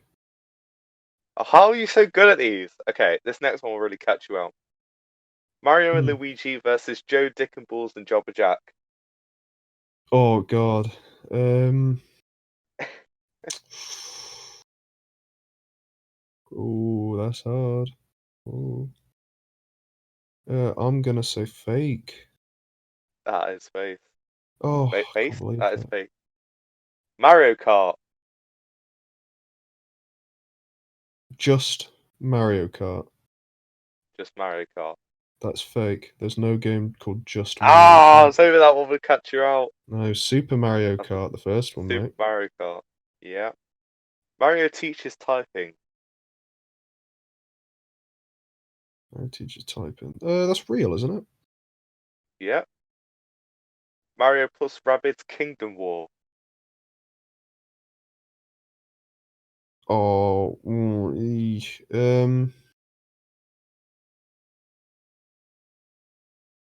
I think that's the name of it. I'm gonna say yeah. Oh, that one's false. It's Kingdom Oh, Battle. oh, honestly, I've Oh, we finally got him, boys. We got him. took long enough. Jesus. And the final one, Super Mario Bros. And Friends When I Grow Up. Uh, Surely that's fraudulent. That's true. Really? Yeah. Oh, Don't know what it's wow. about. Never heard of it in my life. I searched up obscure Mario games, and that one was Hang on, what one number on the list was that? Oh, it's not numbered. But no. What's it about? Let's have a look. Uh, These each nuts. page featured a theme from common careers, including lawyer, pharmacist, traffic director, and more. Um, Then it's it one of them go. shitty computer games, I think. But no, so that was we just played the game. Wah! We'll come up with a better theme song next week, of course. And for our final topic of the day, this is something that me and my dad will talk about at the weekend. Obviously, Jeff Kaplan has left the Overwatch team, which has led many people to think, will Overwatch 2 be good? Obviously, we've seen a bit already. I know it looks okay, but will it just be the same game for another $50 or 50 quid or whatever? What are your thoughts on that? Do you Um. think it'd be good? Well, I mean, if I'm honest, I feel like it's probably just going to be very similar to the first one. I just think a lot of the improvements they're trying to make are gonna be like graphical, and then I feel like they're probably gonna change how certain characters work, which sounds a little bit funny, but I mean more like they'll change like classification of some characters. So like I feel like someone like Torbjorn could maybe get moved to a tank, and then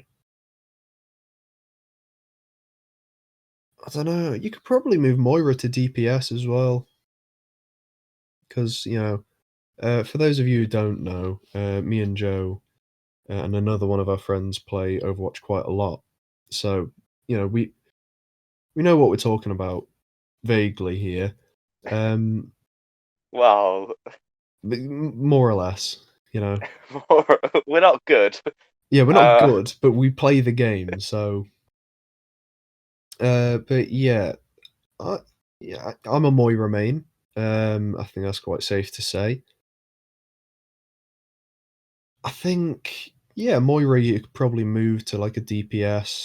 Torb, give him a bit more health, make him a tank, something like that. Because that's really Torb's only problem. Well, I mean, there's a lot of problems with Torb now. Because if you remember Torb a couple years ago and compare him to Torb from now, he's not nearly as good. I will say that. Um, yeah, I yeah, think I used to play Torb a lot, and I was gonna he say used to like be great. I used to play Torb every once in a while. Like I think Torb was my secondary DPS character, so I used to play for DPS. I used to play Farah and Torb, which is And like Doomfist. the. Oh, I didn't play Doomfist. Doomfist I never played. Genuinely, I've probably played Doomfist about 20 minutes across God you got you 40, got to love 40, Doomfist. probably more than 40 hours of out. I genuinely I used to sweat Overwatch, and then didn't play it for 3 years, and now we've started sweating it again. But Yeah, yeah, like when I used to play Torb, like he used to have the armor drop. He used to upgrade his turret on his ultimate as well as having the lava spew in. Like, bro, Torb used to be a fucking weapon, and then they just made him crap. Like they took all his best parts away from him. yeah, it's a bit of a pain, really. I mean, I think with Overwatch 2, if we were to get back to it, I think it looks a lot like the same game, but I think they're obviously upgrading it for like next gen consoles. Yeah. Um, and obviously they're adding new maps and characters, and I think they're adding the story as well. Uh, Oh, I'd be okay with that. Little story mode.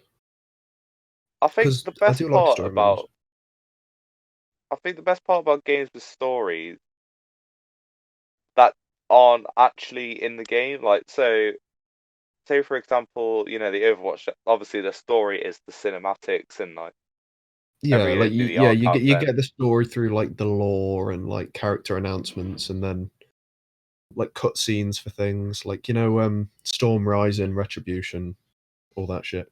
Yeah. I think games like that, the best part about them games is the story. Like say Ark for example, that the story in that game is based on little explorer notes that you find. Then like some of them are in like fucking Chinese. You have to translate them to get the story. I think that's I think that's what people like more than Mm. just a side note. Did you know I learned this at the weekend? Vin Diesel loves playing Ark, which is why he's an It's probably executive because he can producer make of the probably because he can animated make show. a one-to-one copy of himself in the game.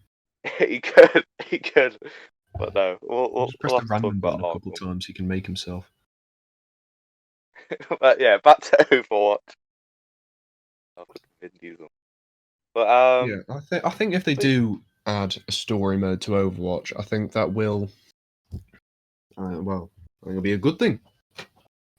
I Um, think it'll be great because I love the Overwatch story as it yeah, is now. I think some of the Overwatch lore is a little bit like dumb, but I think if you made a story mode that covered like the important parts, like if they did it, it'll probably end up just being like a really long version of Storm Rising or Retribution or what you call it. It Yeah, would I just feel be like it'll a be long more like version of that. that, but I think that would work because I enjoy the PvE modes in Overwatch. I'm the same. Yeah. I think I if hope they they do it so made you can have 6 players on it though, because I hate how you can only have 4 on the actual maps. yeah, like they had like to be fair, they probably could do like a co-op story mode thing where it's like you can play through the story mode missions with a couple of friends. I think it'd be silly for them to make it just like single player only because then that's not No one's gonna how. play it. Yeah, 'cause you look at like if you look at how the Overwatch lore kind of works, they always go out as a team, don't they?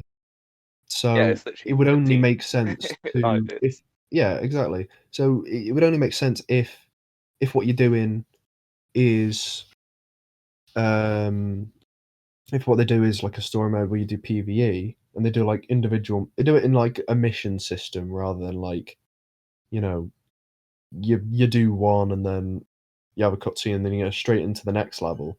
I doubt they would do that if they're going to do a multiplayer. But if they do a multiplayer, I'm sure they'll probably have like a set number of missions and then like a set character roster for each level. Like, well, just like Storm Rising. Like Storm Rising could very easily be turned into a story level, and then you can use those to expand the lore even further and introduce newer characters to the lore that weren't already in base Overwatch. I hope what they do with some of the some of the maps, I hope they change some of the maps, like Yeah, because one of my favorite maps is Junktown, or at least the start of Junktown, yeah. because there's a The lot of first part of natural cover. Junktown is good. However, the second The half of rest is Junktown bad, is awful. awful.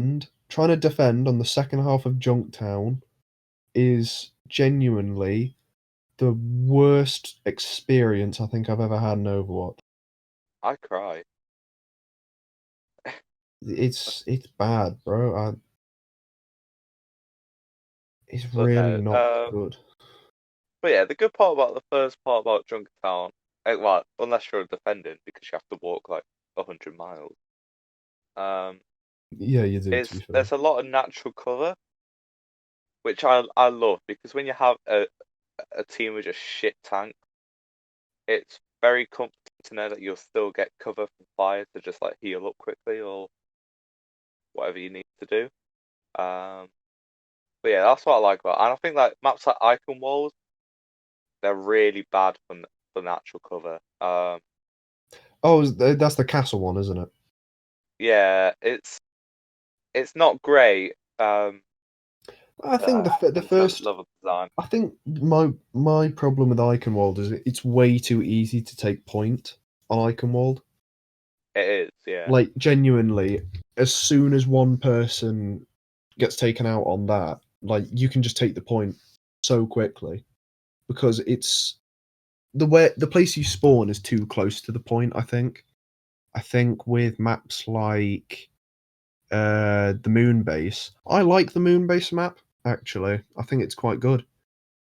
I think it the first section gives you a lot of natural cover when defending, and the second section's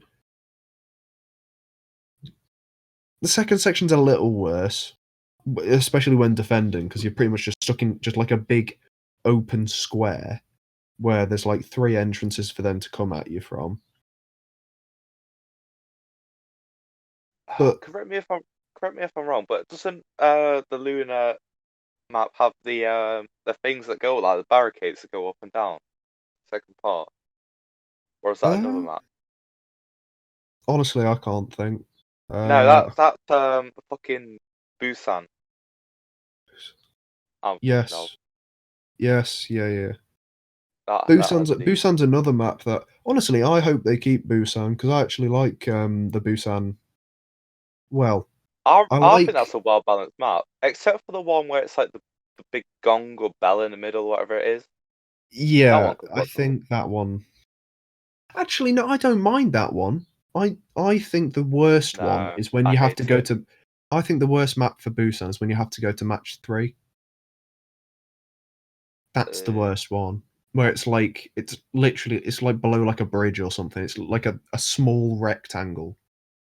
I don't like that part at all. is that the city one? Yes, yeah. Yeah, yeah. Because you have the first one with the gong, then you have the second one, where It's it's like like it's the the mech circle where place, like isn't it? if a sombre gets in, you're fucked. Yeah, yeah, yeah. And then the third one is like you're in the middle of the city and there's like a small rectangle behind a bridge, with point to capture, and that's it. I hate that part of the map. I really, really dislike that one. I've always hated that Yeah. for capture point. Um, I think most of the capture point maps, to be fair, are actually pretty good. I think it's just like a few that could be replaced, and I wouldn't be too upset. I think the Greek map is one that I think you could probably oh replace. yeah. Oh, I what's the other? Anubis as well. Get rid of that one. and it, yeah, yeah, Anubis is bad. I really don't like Uh, Anubis. uh, King's Row. A lot, I like except King's for the Row. first part. Um, just get it gone. Get it out. I quite like King's Row. I I don't. I'll tell you which map I do like: the Paris map or the France map, rather. You don't really, No, I don't really play on the France map that no. much, but I quite like it. Oh, it can bugger off. I mean, I would. trying to defend on that map is a fucking bitch, but attacking on it's all right. I think I've. Well, yeah, attacking's easy because defending's shit on it. Yeah. Well, to be fair, we say that we have won games on it defending where like I us know, but two that was we us were two on had to have form. absolute master classes, and then It everyone was. else was awful. We were on form that game. Mate, But it was like Wrecking Ball. You were Wrecking Ball. I was Moira. I think that was the game I decided. You know what? I'm just gonna start sweating this like an absolute beast. We I had that was really bad tracer on our team as well. Yeah, we had the tracer, and like I was like dodging everything. There was an echo who kept trying to like stick bombs on me, and I was just like, nah, bro. What a shit game that was. Yeah, We won genuinely, it. We won it. we actually legitimately had to ourselves to a win there. Like it was rough. It was, bro. But no, I think Overwatch 2 has the potential to be good. I think just with Jeff Kaplan leaving at this stage, it's kind of like, oh, he Yeah. doesn't really want to take the fall for it being bad. Do we actually have a release date? I can quickly search. I don't think we have a Hang release on. date, but I Let's think have we a have look. a like.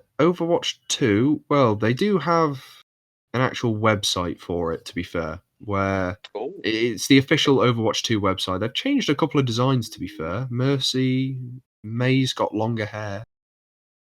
Uh, oh, there is co-op missions, actually. I'm looking at it. oh, There is well, actually but no. officially co-op mission. Yeah, there's actual official co-op story missions, and they're replayable as well. Come to the Miyamo Jeff 53 YouTube channel to watch. Oh yeah. We Oh should no, attempt we're that actually. absolutely going to be playing some of that. Don't worry. We're going to play that. Yeah. So Overwatch. Oh, it takes place way in the future after Overwatch 1. Oh, okay. Oh, they got comic book at Yeah, times, they have. but Yeah. So, well, uh, do we know when it's coming out? Though that's what I want to know because it's not telling me. no, It, I it just think says it's it just just a says it's in 2024. development at the minute. Right. Oh, I've got 2022 on mine. So So it probably will be 2022. Just all it's saying for me is PCGameN.com. I was just on the official Overwatch website, and they were just saying it's in development at the minute. But yeah, I do Right. think since obviously we checked and it is confirmed there will be co-op story missions.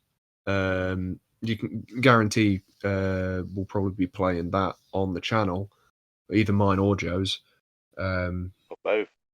or Probably both. both. Yeah, or both. But yeah, I think I for the longest time I was writing Overwatch 2 off as, well, why not just release a big update for the game, right? Yeah, But I'm the same. I having looked a little bit at it and like seeing all the changes they're trying to make to it, I can actually see, yeah, okay, fair enough, release the new game, because I think there's going to be more fundamental changes than we recognize. I think there's a lot more going on under the hood. Like I'm fairly certain they're probably going to give it a new game engine, Yeah, probably. because the game engine in base Overwatch is, trying to think of It, it's dated. We'll say that. yeah, it's it's like mid 2010. Yeah, it came out 2016. You know, games of FPS games have come a fair distance from that. The one thing I'm worried about is whether Fortnite, they'll put anyone? in. The one thing I'm worried about is whether they'll put in Battle Royale. I Oh don't think they no, they will. won't. I don't think. The thing is, I feel like there is a way that they could, which is you play as like an Omnic robot soldier. I think it's too late for it now. Yeah, it's just there's always that thing lingering in the back of my head, like they could still do it. It's just whether If they will or not. oh, imagine a game mode like Star Wars Battlefront where like you play as just a normal like Overwatch agent, but then you hit a token and turn into a hero. Yeah, That'll you be get like cool. enough points, and then you get to play as one of the actual characters. That'll be cool actually. Well, not as the base gamer, but like as a little side. Yeah, yeah, I get you, I get you. Well, I Get me think on the team. Get me on. honestly, I've I I've, think I've got a year experience under my belt. yeah. I've got ideas. I can replace Jeff To be or replace fair, the guy who's replaced I Jeff. think doing that where like you sort of put everyone on like an equal playing field, I think that helps get rid of my biggest problem with Overwatch, which is the character balancing or Yeah, lack thereof. like Because you just pick your character beforehand, few points, you get them for about a minute or two. Yeah, you get them for a little Boom. bit, and then you get them until you die, pretty much. Just do it like Battlefront. You get them until you die, and then you have to go back to being a regular Joe Schmo. Joe Dickable. Exactly, yeah. But I think, honestly, I don't really want to speak too much on the balancing because I'm sure the balancing's changed a lot from when I used to play, and I haven't really experienced too much like unbalance since I've come back to playing it. But when I used to play, Unless you get paired against Sebastian or a Sombra. oh God, now you've reminded me now. Sombra is the worst character to play against in the entire Character. game. I Oh, hate Sombra. She used to be like the most fucking useless character in the game. Like when I used to play, nobody would play Sombra. Now you she see a gets her ult Sombra on so the other fast. team. Yeah, I know. Like now you see a Sombra on the other team, and chances are you're not winning because Sombra is just stupidly good now because they've made her ult. I think her ult's probably the same. It's just they've given her like a higher count time or a lower count time rather. She gets her regular like skills quicker. Like I think the one thing Sombra used to be used for was getting behind the enemy. Now Sombra on defense is just disgusting. Like I was playing a game yesterday where I was playing Roadhog, and I think it was Total Mayhem actually. Roadhog is crap in Total Mayhem, by the way. I want to point this out because his hook, because they have like twice as much health, right? His hook is useless because you'll hook someone. I think the hook does less damage, and then like your melee attack only does like a sliver of their health. Like he's Well, useless I in don't Total really Mayhem. melee him. I just shoot him. I usually melee him because from memory, his melee is like he's got higher damage on his melee than characters. Yeah, because that was the old thing back in the day where you had to like you hook him and you punch him and you shoot him or something like that. Yeah, that used to be like the old combo because what would happen is the punch used to have like a really long animation, but you could cancel out of it with the gun. So Yeah. like what you would do is you would punch and take away most of the health, then you would just finish him off with the gun rather than try and punch him again. But now I think they've debuffed the amount of damage he does on punch. His gun, they buffed his gun to be fair, because I was looking at the latest patch notes and they have actually buffed his gun. So technically he's gotten better. Playing him, it was like I didn't notice, but um, yeah, I was playing a Sombra and she every single time managed to like fucking shut me down. Like I'd be going in trying to hook Sombra out of there. She just like soon as I hook her, she does the like invisible teleport thing she does, or she hacks me right as I'm about to throw, and then like I can't throw and I can't heal then. And like they've got like a Bastion and a Reinhardt standing there just like fucking battering me, and I'm crying. It's awful. I I I'm pretty experienced with the newer Roadhog. So I can probably take down a Sombra Mm, pretty easily. I mean, with his ranged attack, you can just fucking clap him. yeah. Um, I think my but biggest yeah. problem with Roadhog is he doesn't have great range. Like he's got the hook, but the hook only goes so far. Oh, God, yeah. It's like 10 meters. Yeah, it's not that far, and his gun from range is pretty much pointless. Like my play style, because obviously, if I think you probably tell from my mains. Echo, Farah, Moira, Mercy. To be fair, for tank, I do play Diva, who actually does get involved, but you look at my actual mains and like you can see what my play style is, which is sort of stay further back and just like chip away rather than go in and just like cause havoc and shit. Like, you know, it's why I'm so good with Moira, because Moira is probably the best character in the game for just like a little bit of extra damage, you know. But yeah, I think my biggest question with Overwatch 2 is whether there will be better balancing, because back in the day, Reaper used to be the best character in the game. Now, I He's mean, one of the worst. he's still pretty good, but like, I think it's I don't because know. I think he's Reaper's pretty bad. no, I think like whenever I come up against a Reaper, I always seem to die to them at least like 4 or 5 times. Maybe it's because the Reapers generally like focus on support characters, and usually I play support. But True. But, you know, back when I used to play, you know, like end of 2018 was probably the actually what year would I have played? Yeah, it would have been like 2018 going into 2019. I would have been playing it because it was like year 11. I used to sweat it. So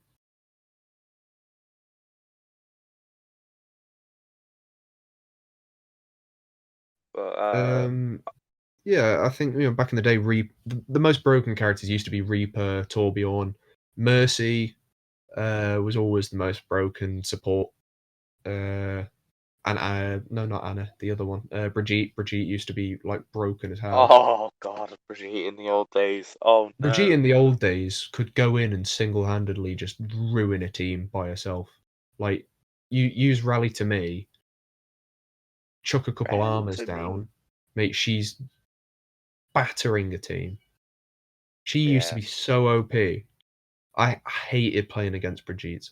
I hated having a Brigitte on my team as well, because it means I'm having to do all the support work for Mercy, which, I mean, I guess you would be anyway, because Mercy is like the closest thing to a pure support unit in the game. But like, you know, Brigitte back in the day, I don't want to see a situation like that where Brigitte has to get. I don't want to see situations where characters have to be nerfed into the ground. Like, I know it's sort of inevitable with online competitive games, like, you know, there's always going to be characters that are better than others. Like in fighting games, the best characters are usually the ones with the least amount of frames, so you can get the most damage in. You know, it's why like Joker is always really good in Smash Ultimate. It's why like Akuma is always really good in Street Fighter, because they always give him like less frames than Ryu and Ken and all that. So I just think, yeah, you know, as long as the balancing isn't awful, as long as the gameplay remains solid. Because the one thing I can say in Overwatch's favour, bad as the balancing can get, the overall gameplay is generally pretty good. Yeah, I feel like Overwatch 2 at the minute, well, not Overwatch 2, Overwatch is pretty good at the minute. So if Overwatch 2 just does that and does the changes for the better and doesn't mess it up, it will be a good game. But Yeah. I think Jeff Kaplan leaving now was just at a bad time, and everyone's got a little Yeah, everyone's got a little bit bit worried about shaky. it. But Get a bit I, shaky. I You know think what I mean?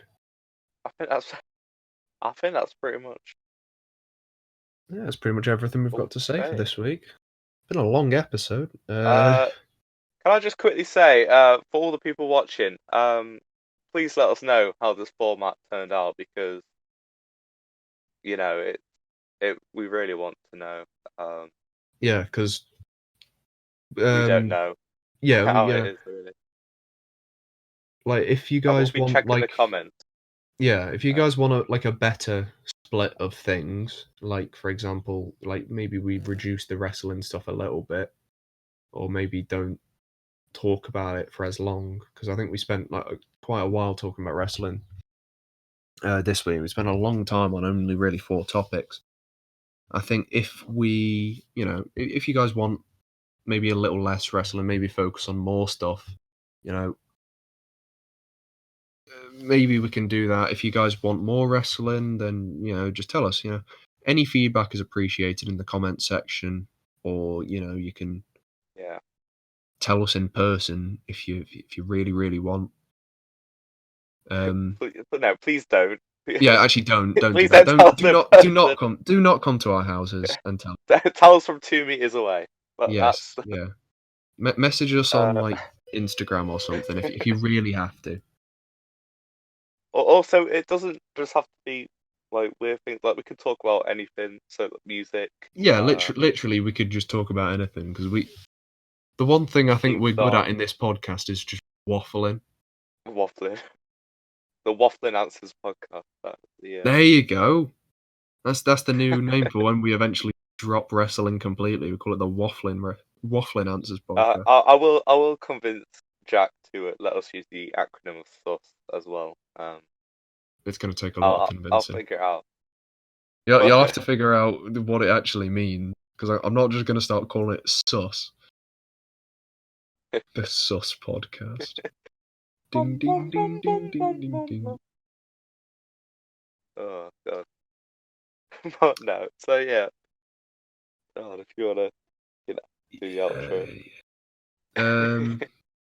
Well, yeah, like we said, you guys send us any, I guess, critique, any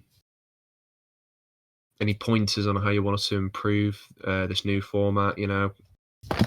Any criticism is welcome, unless you're gonna say your thumbnails are shit, in which case you're wrong because my thumbnails are great. You're wrong.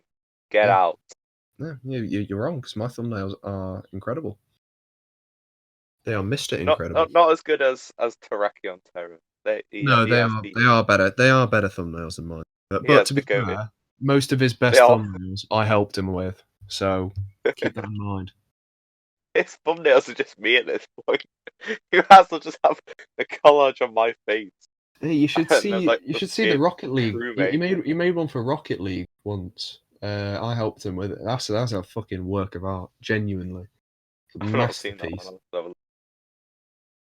You should have a look. Yeah, we'll see you guys next week for another episode of the Wrestling Answers Become the Waffling Answers podcast.